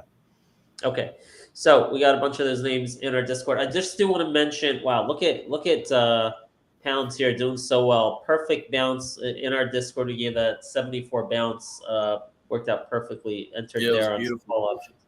What did you guys' take right now with Apple at these levels? Apple, I don't trade Apple, man. Let me see. Apple, even long term, buy and hold. I don't know. It's I never got. I added a few shares today. Oh, we're out 260 to 219. It's near the 200 DMA. RSI is starting to get oversold. I don't know. Lots of ways to make money in the market. For some reason, I've never been taken by Apple. So I do want to go back and mention Geo tonight, as a matter of fact. The Lake and Riley Act should pass in the House of Representatives. I think a lot of these, the schedule always gets pushed back, but the latest is it could get passed. It got passed by the Senate on Inauguration Day. Looks like it's going to pass the House tonight, and it'll go to Trump to sign. And I think, at least sentiment-wise, it's good for the immigration stocks, GEO, CXW. But I think it might unlock some funds for GEO. I'm not really sure about the details of the bill, but that's a catalyst for tonight. I'm still in some GEO, but mostly now end of February call options and no short-term trades anymore on Geo. But that strength here you're seeing right now, it's 11:23 a.m. now, so could be some anticipation about the bill passing tonight. So Geo could have a strong afternoon, so keep that in mind. Yeah, we have a comment in here. How do you join our group? So you can join our group by going to storytrading.com/discord. You can or click on story. Yep, right there. Or you can click on Steve's handle right there and go through his as well. S-Mantle on X is his handle. Look at this PDYN. I've been like, I don't know, man. I've been staring at PDYN ever since $2. This is the only drone stock. For some reason, I did not execute on it. We killed it on RCAT. We killed it on UMAC. We killed it on OPTT. We had a ton of money on all three. And this one was on our radar right at the beginning of the whole move. But for some reason, I just didn't pull the trigger. Look at the strength on this. And I noted the relative strength on PDYN a couple weeks ago when all the drone stocks were going down. This was the only one to hold the 20 DMA. And, they got the perfect combination of both AI and drones, two hot sectors in one. And that's probably the reason for the strength. It's just as superficial as that, probably. They got two themes in one. So very interesting day, 30% up in PDYN. Always looking at it. For some reason, I never trade it. Ben, you want to talk quickly Trug? Oh, yeah, I did. Okay, let's Trug. TRUG. Now, this is a smaller cap, so be careful. Market cap's only 10 million. I've been holding this long term. I've been holding this as like an investment, I guess, because it seems very, very undervalued. So we're not like trading this or anything like that. At least I'm not. But it had a big drop today, and I saw you entered on this drop. Go ahead with the thesis. Yeah, look, I had an alert set for this thing to get under 50. It did spike down, I think, to like 36 or something. Not sure what the reason exactly was for that, but it's just illiquid. It's just one guy trying to sell like a fat finger, I guess. But look, I've been pretty vocal on my feed about the fact that the pipe convert holders effectively have been controlling this thing. And they've got converts that are set at discount to VWAP. So the lower the price, the better for them, the more shares. They're at last count 65% or so through converting that. I suspect you're seeing a lot more of that recently. But on a fundamental basis, and again, it won't really be released to the upside until they're done. I think they're getting close to being done. Right now at 46 cents, the enterprise value on this thing is $13.3 million. And this is for a company that I think could do 30 million on the top line and could do 5 million on the EBITDA line. So, at that basis, you're talking about let me ask you something. You've been better at me with the entries on this. When you spell out those numbers to me, it looks cheap at 75 cents, at 80 cents, at 85 cents. That's why, I've been maintaining that. I've been maintaining that fair value from a fundamental level is over $1. But again, it won't get there. First of all, it has to continue to meet the listing requirement, so it needs to get over $1. So they're either going to have to do that through a reverse split, but they've got until May, I believe, to do that. So my thesis, and it seems to be playing out here, is that this thing goes nowhere until these guys are done. But once they're fully loaded, then it's free to find proper price discovery. And I think that those guys will actually help it because they're long massive amounts. So I'm sure they would like to have a double on their shares. And for the most part, they have been converting, they've been converting as low as sort of 14, 15, 16 cents. Yeah, there's fundamental value here under 50. And this is where I start to get interested. I'm just trying to understand this because, again, you beat me on this in terms of the entries, and I still don't get it. Why was maybe it's something technical? Why was your trigger below 50 versus with those numbers you're telling me at 75 cents? It seemed like I should have gone, full position. So why were we waiting for under 50 cents specifically? And why didn't you go in a full position at 75 cents? Yeah, because I thought that the convert pipe holders would push this down below 50, because that's where they've been active converting previously. So now it's right back in their zone, and it gets to a point where there's so much fundamental value. It's going to be hard to push it much lower. And I think that, it becomes asymmetric in terms of risk reward down at these levels, certainly with a 4 handle on it. So yeah, I'm happy to see it here. It's not a big position. I know there's some support on X for it, so I throw it out there. It's an interesting, intriguing name. Franchises have great operating leverages. They're generally speaking, cash light businesses, which I like to see. Awesome. Sounds good. Rhett, any questions in the chat? It just says why was Mob down yesterday, and I think that's pretty much all. Yeah, Mob. Okay, we actually gave an alert in our community when Mob hit the 50-day moving average right here at 270. I tagged everyone. I said, this is a great time to get in. Why was it down? Look, to me, I don't even consider this down, really. I mean, you're still in an uptrend. That once it broke the 20 DMA over here, all right, if you compare this to all the other drone stocks, they all had big pullbacks. So to me, these were just technical pullbacks to bullish moving average support lines. And pretty much all of them here. Let's look at RCAT, for example. RCAT, it's actually the same chart. 20 to the 50, it was following the whole sector. Here, let's check OPTT. It was just a pullback. Wow, OPTT actually held the 20, like PDYN held the 20, but it's just a consolidation and a technical pullback.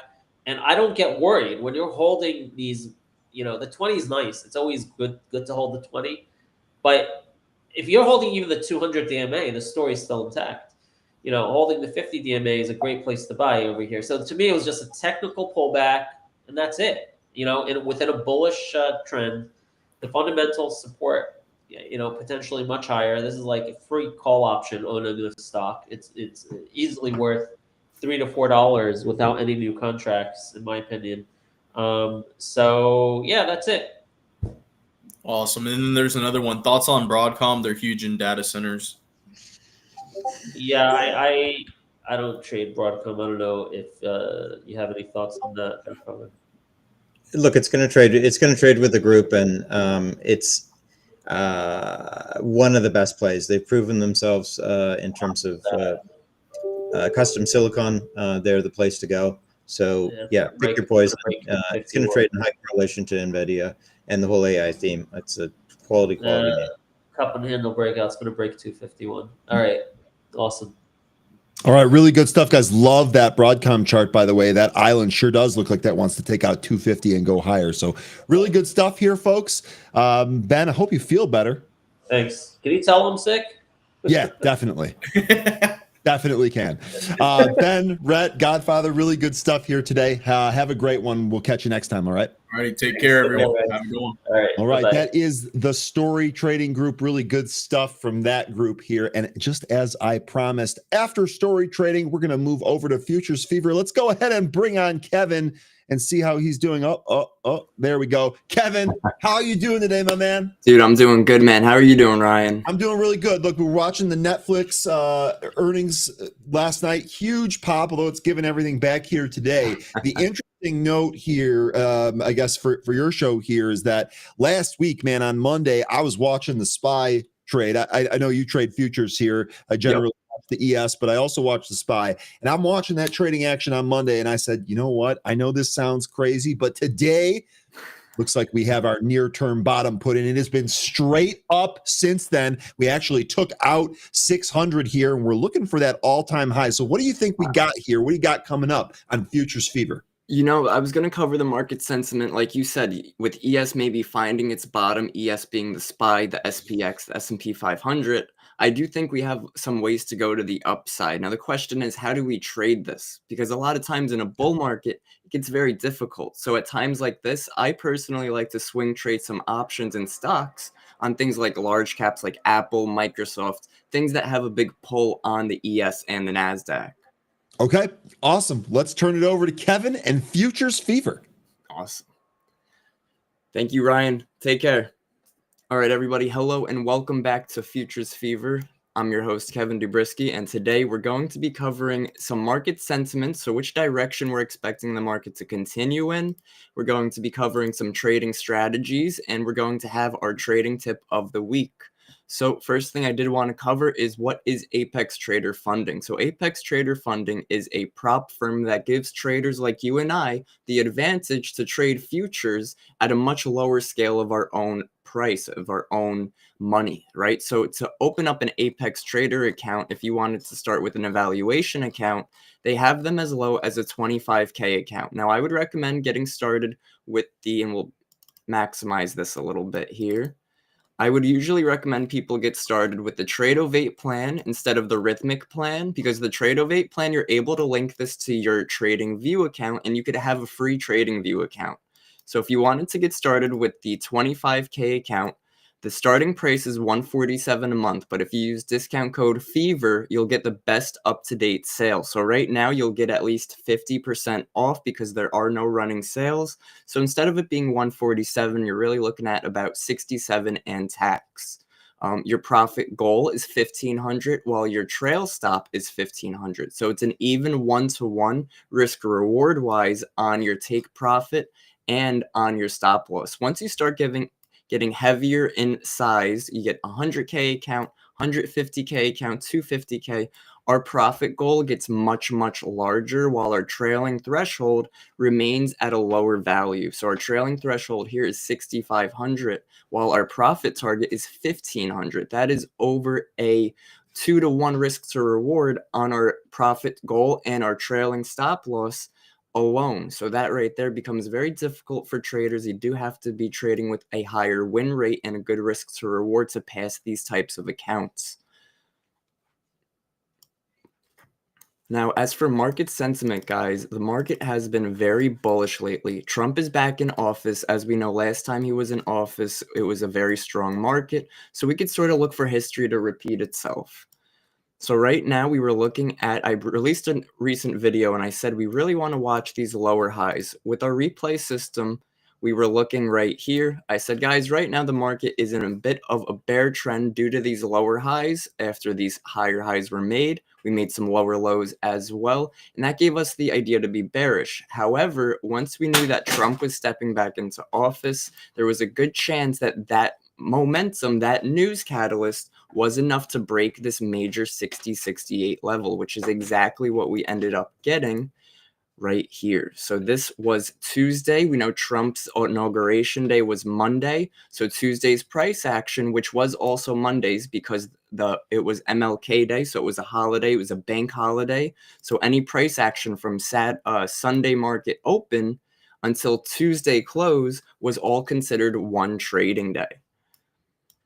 So if we are looking at market sentiment on the daily, we see that we have good momentum behind us. There's really no reason to be looking for any short setups. We're coming into this other area of consolidation. Now, whenever we have a point of consolidation, we want to mark out some type of area so we know where the market might be headed towards. And another reason we do this is that we know where the market might use as support, because at one point this zone was resistance. And if we go even further back, it was resistance here, resistance here. Now the question is, do we want to break this and continue higher, which would look something like this, where we break it, we break an all-time high, and then we come back and use this resistance as support, and we would look for a long position in here, and this could even set up for a nice swing trade, right? If we do think we're going to continue to all-time highs, do we have momentum behind us? We would look to swing trade then. So something I would also do, even though I'm a futures trader, is I would want to know, how does the Apple chart look, the Microsoft chart? How do equities look? Are equities also supporting my bullish thesis? So right now, the first thing I see on Apple is we had a daily demand zone that got broken. So right now, whenever I have a daily or a demand zone that gets broken by a gap, I like to use it as supply. So that's something I'm going to be watching, is this 226 level on Apple. If we're able to close back above it or within this zone, that would be very key for the long positions to remain bullish. Now, I'd also want to look at Microsoft as another big mover when it comes to NVIDIA. And Microsoft is much stronger right now. And I see that we had a daily demand zone on Microsoft down here around 407, and we held that a few times. So something I would look for on Microsoft is possibly some continuation and to see if we could break above this 456. So Microsoft looks a lot better for potentially swings trading some calls. And again, I'm trading futures, so I want to know, are my equities also lining up with my bias? So we looked at Apple, we looked at Microsoft. Let's take a look at NVIDIA's also another big mover. Now NVIDIA, same situation. We're sort of range bound right now. However, we're coming from the lows, right? So we would buy the lows, we would sell the highs. So we wouldn't look to go long here on NVIDIA. However, if we are looking at the higher time frame, which is the daily here, we have been creating all-time highs as well. So it's something important to keep an eye and note on. And also look at how the daily candles have been forming. We've been having some very strong gap ups on NVIDIA for the past 1, 2, 3 days now. So I would look for that continuation for us to, again, maybe gap up tomorrow. So we looked at NVIDIA, Microsoft, Apple. We could take a look at Meta. If you guys want to go over anything today, let me know. Katan said Microsoft Catalyst today for sure, man. I know, I saw that. That was crazy. If we look at Microsoft on the 5, that thing just, it squeezed on VWAP. It had an area of interest. And after we were squeezing, volume was able to push us through and we were able to continue. So that was a nice equity to keep an eye on. Can you trade stocks like Microsoft, Apple, Tesla on Apex? No, so Apex is just for prop firms, but something I always like to note as a futures trader myself is that it's important to keep an eye on equities like large caps like Microsoft, Apple, and Tesla when you're trading things like ES and NQ. And the reason for that is because ES and NQ, their top 10 holdings are Apple, Microsoft. I believe Tesla is a little further down on the list now. AVGO is another big one as well. So I want to be aware of these equities.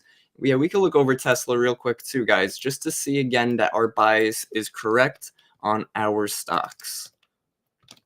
So we could take a look at Tesla, especially after Elon Musk gave us that very interesting love from his heart. So let's see, guys. So Tesla's a bit of a tougher trade, right? So if we start to mark out our highs and we start to mark out our lows, we see that we're starting to try to take out these highs, but every time we do, we fail. So that's difficult price action, but it's considered grind higher, right? So every time a dip comes into the market, it gets bought up, but the buyers lose steam very quickly, giving us very low trades and low probability trades. Very range bound here on Tesla. Look at Tesla's 15-minute orb, guys. So the first 15 minutes of the trading day are right here on Tesla, and we have yet to break to the downside or the upside. So that is a no break on Tesla. Very rarely does that happen. If we look at Tesla, this is the 15-minute on Tesla from yesterday.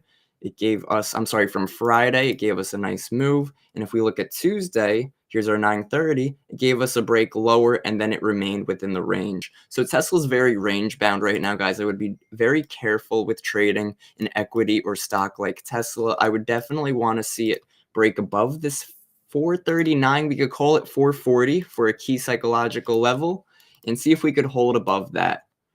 That would help give us some strength. And I would also want to see if we have any supply or demand zones. We have a little bit of a 4-hour supply right here.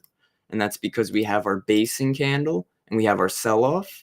Now, to add to the supply zone, we also have some buy-side liquidity. And what buy-side liquidity is there are traders anticipating the break of this 465 to go long, whereas there's a supply zone right above it. They're entering long positions while larger institutions are able to fill their short orders. So this is something I'm going to keep an eye on. 470 on Tesla for a major area of resistance, but that would require us to push higher. So definitely keep a close eye on Tesla, guys. Don't try to trade it too much unless we get a strong break of this range, because without that, we see on the daily, Tesla is a very choppy, whereas we see, actually it's the 4-hour.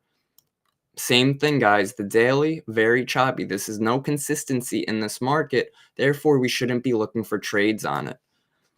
Let's see. So let's get back to our futures. We looked at the ES before. Now let's take a look at the NASDAQ. Now, NASDAQ was in the same situation where it was creating lower highs off of an all-time high and lower lows as well. Now, it did only create one lower low on this downtrend. So same situation. We had, this is Tuesday's price action. It did not break this lower high, whereas ES did break that lower high on Tuesday. So we had a little bit of divergence coming into the market, but today's price action gave us a very strong push and gave us that continuation. So right now, guys, market sentiment, we are looking bullish. We're looking for buyers to continue. We don't want to fight this trend. The trend is our friend. So we would want to see and find a trading strategy that might work. So something I like to do is I like to come down to the 30-minute or the 15-minute after I do my analysis. Trading Tesla long and short. Listen, man, get that Tesla money. Tesla gives some great returns if you catch the right trade on it. Same with Nvidia. AVGO is another big one. But let's stick to our futures right now. So the next key level I would mark out on NASDAQ is going to be this 22,111, and that's where that other lower high is.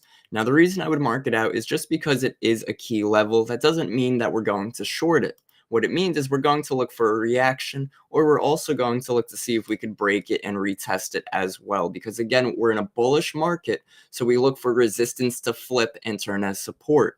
So even this orange level right here that we broke through today, I would want to see on the 30-minute or on another time frame if we created a demand zone lining up with this broken supply and with this key level.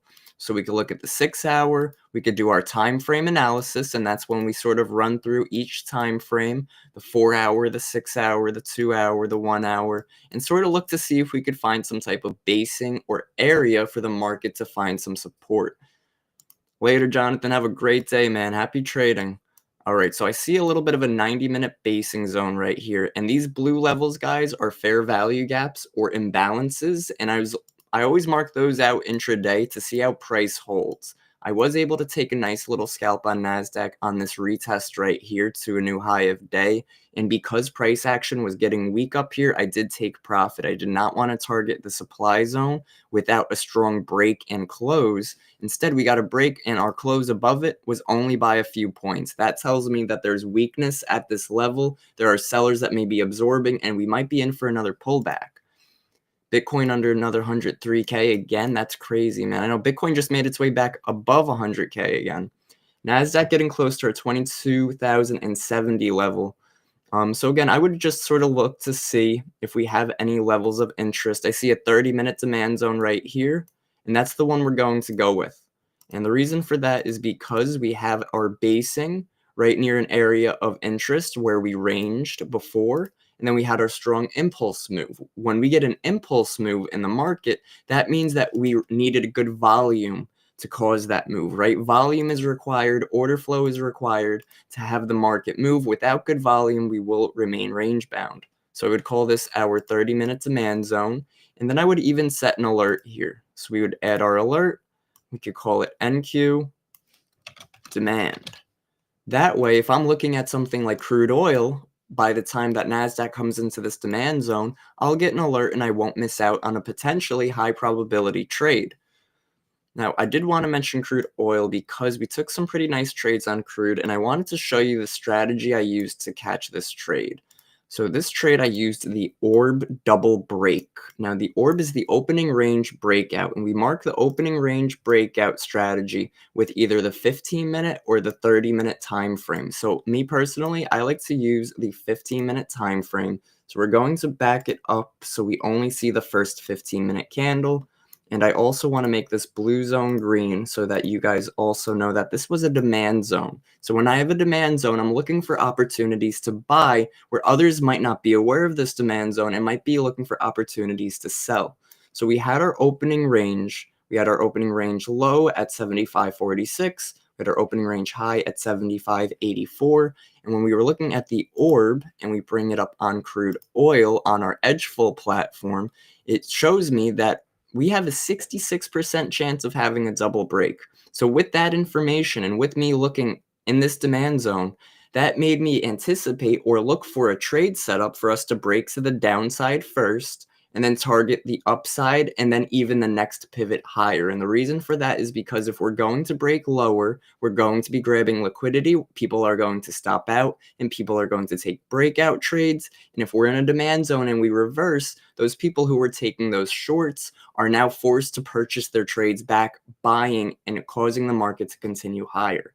So we were able to break down first, And something I did notice as well was on our Bookmap platform. This is a data platform, data tool, I apologize, an order flow tool. We had a very heavy level right here. So we could see heavy levels now. Ignore everything you see except for the heat map, the blue and the orange. So the blue is not very heavy levels of volume, whereas the orange, the red, the yellow, this is where volume starts to pick up. And you would see that if you were using the current order book, this information is portrayed right here. So we saw that we had strong levels of absorption because any levels below us are passive buyers, levels above us are passive sellers. So I was looking for these buyers to start to hold. So once we started breaking through this level, I looked for us. This is about 75.45, 75.44 inside my demand zone and below the orb. Once we were able to get that break lower, I was on the 5-minute time frame. I was on the 1 minute actually for the retest. This retest candle was my trigger long. My stop loss was at the lows because I was expecting buyers to take us higher. My first target was the orb high because I was expecting a double break because statistically we were anticipating a double break. And if we look by weekday, Wednesdays, we have a 75% chance of having a double break on our orb trading strategy. So again, if I'm grabbing longs in demand after our first breakdown, this is adding way more confluence and confidence in my trade that we're going to go hit that take profit. And right there, we hit the take profit. It was a great trade. Now, I did end up scaling out of a majority of my trade there. And the reason for that is because of the weakness we had coming out of it. On the 5-minute, we were still very weak. And I'm glad I did because what happened right on this candle was what I call a random bar, right? Unfortunately, it's not created by news. It's not created by anything we as traders can anticipate, but it happens. Look at this this is the 1046 candle right here, guys. Let me delete this. Let's delete all of our drawings.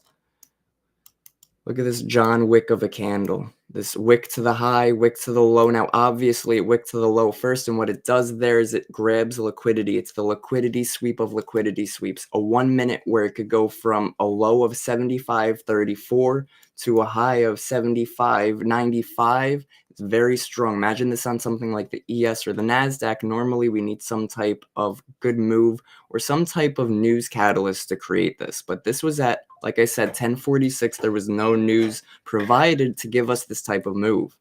And that's why we have to trust our take profits, because it did stop me out of the remainder of my contracts just for it to continue to that final take profit right up here. But that's okay. That's why we have our plans. It's why we stick to our plans. And that's also why we stick to our take profits too. Because if I stuck to the original orb take profit, that would have been a phenomenal trade. Regardless, it was still a great trade because I knew to take profit. That's very important, guys. Have a few take profit price levels, TP1, TP2. What you're doing at that point is you're locking in gains so that you're able to then, if it does continue back lower, you're able to either take it as a no loss or it's a winner anyways.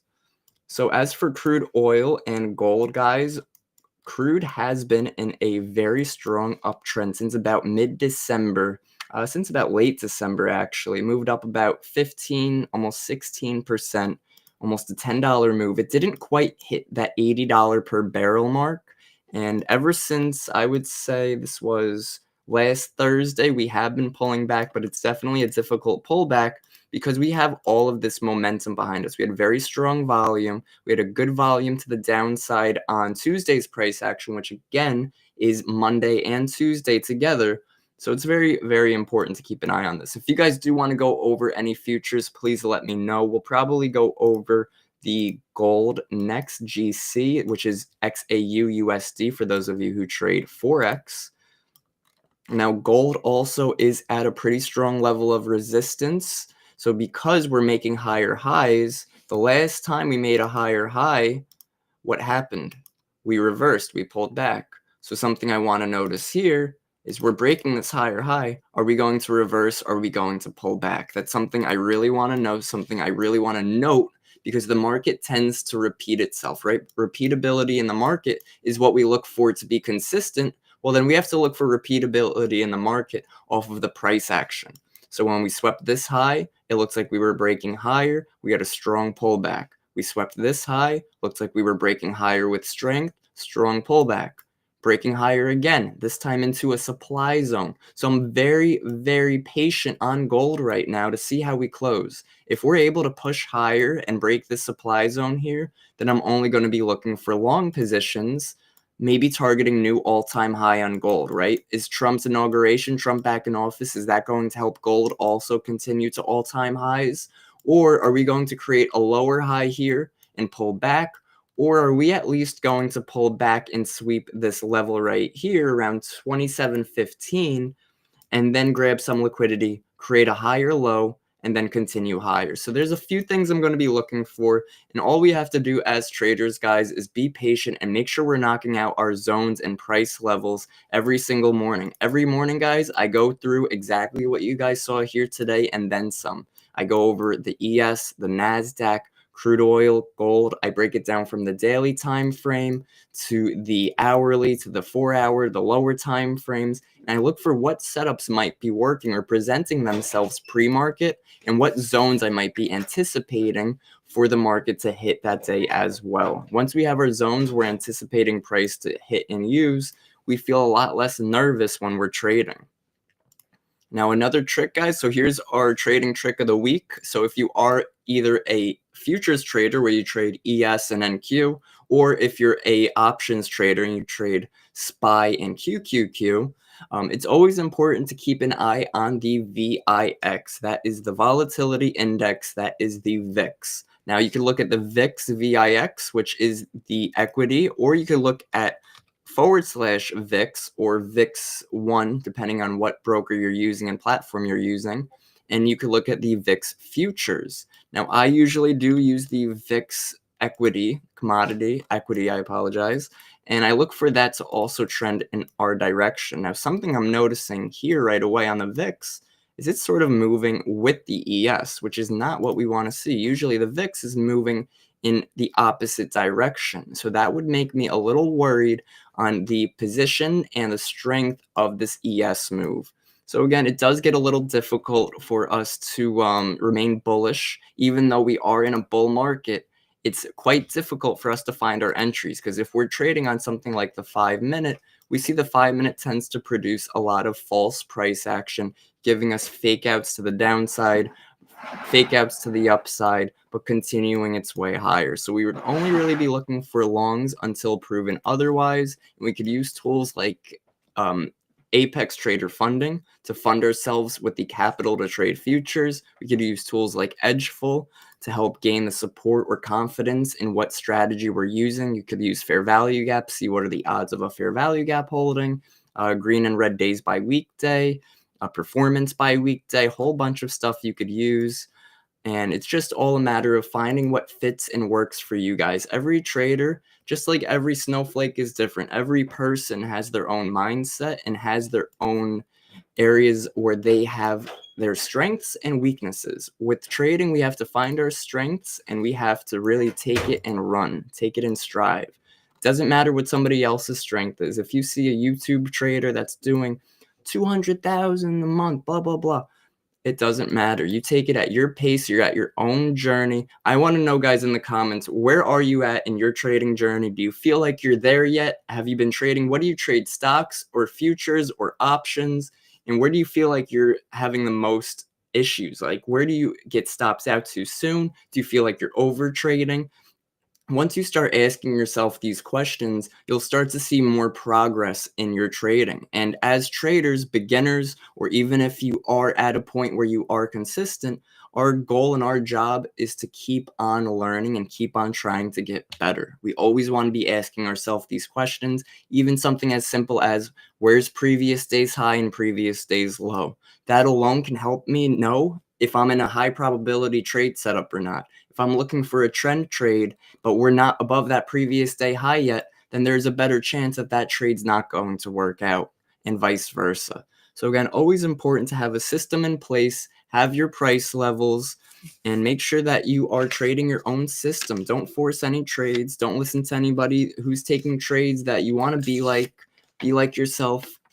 and find something that fits. Start with something basic. Supply and demand is something simple enough that you could learn to chart on your charts. And then something as basic as plotting pivots is something as well. Once we start adding these tools to our toolkit, that's when we really start to see, again, the progression in our trading career. So I do hope this helped, guys. If you guys do want to cover any futures last minute, let me know. I did start looking at platinum as well. Platinum does have fairly low volume, though, so it does make it a little difficult to trade. And when I say low volume, I mean like really low volume. Let's look at the total on platinum right here. And I mean 2, like 50, 40. The biggest volume is right here is 124. 124 contracts of platinum. That is very, very, very low volume in relation to other things we might trade. Gold, we have 300, 400, 400, another 400. Like, we have very much higher volume on something like gold. We get to take a look at something like crude, but we have to remember volume is all relative to what we're trading. If we're looking at something like crude, here we go, 800s, 400s, an 800 right here, a 600 over here, 800 down here in demand, something important to keep an eye on. And then we look at something like the NASDAQ or the ES. Something tells me it's going to have much, much higher volume. Look at the NASDAQ, 1.4 thousand on the volume at this price level right here. And when we zoom in on TradingView, it'll tell us the total volume on those candles along with the total delta as well. So it's all a matter of finding our tools, finding our system, and letting the market come to us. Don't force anything into the market that we don't really see. Every trade setup we take should come with confidence, and it shouldn't come with any second guessing. It should come straight from our trade plan in the morning, and it should come with confidence. Guys, I do hope this helped. You guys could always reach out to me at tradingpioneers.net. Benzinga is the best place to be for trading education and these live streams. Hope you guys all have a great day. Happy trading. Happy Wednesday. And let's keep on going, Bulls. Take care, everybody.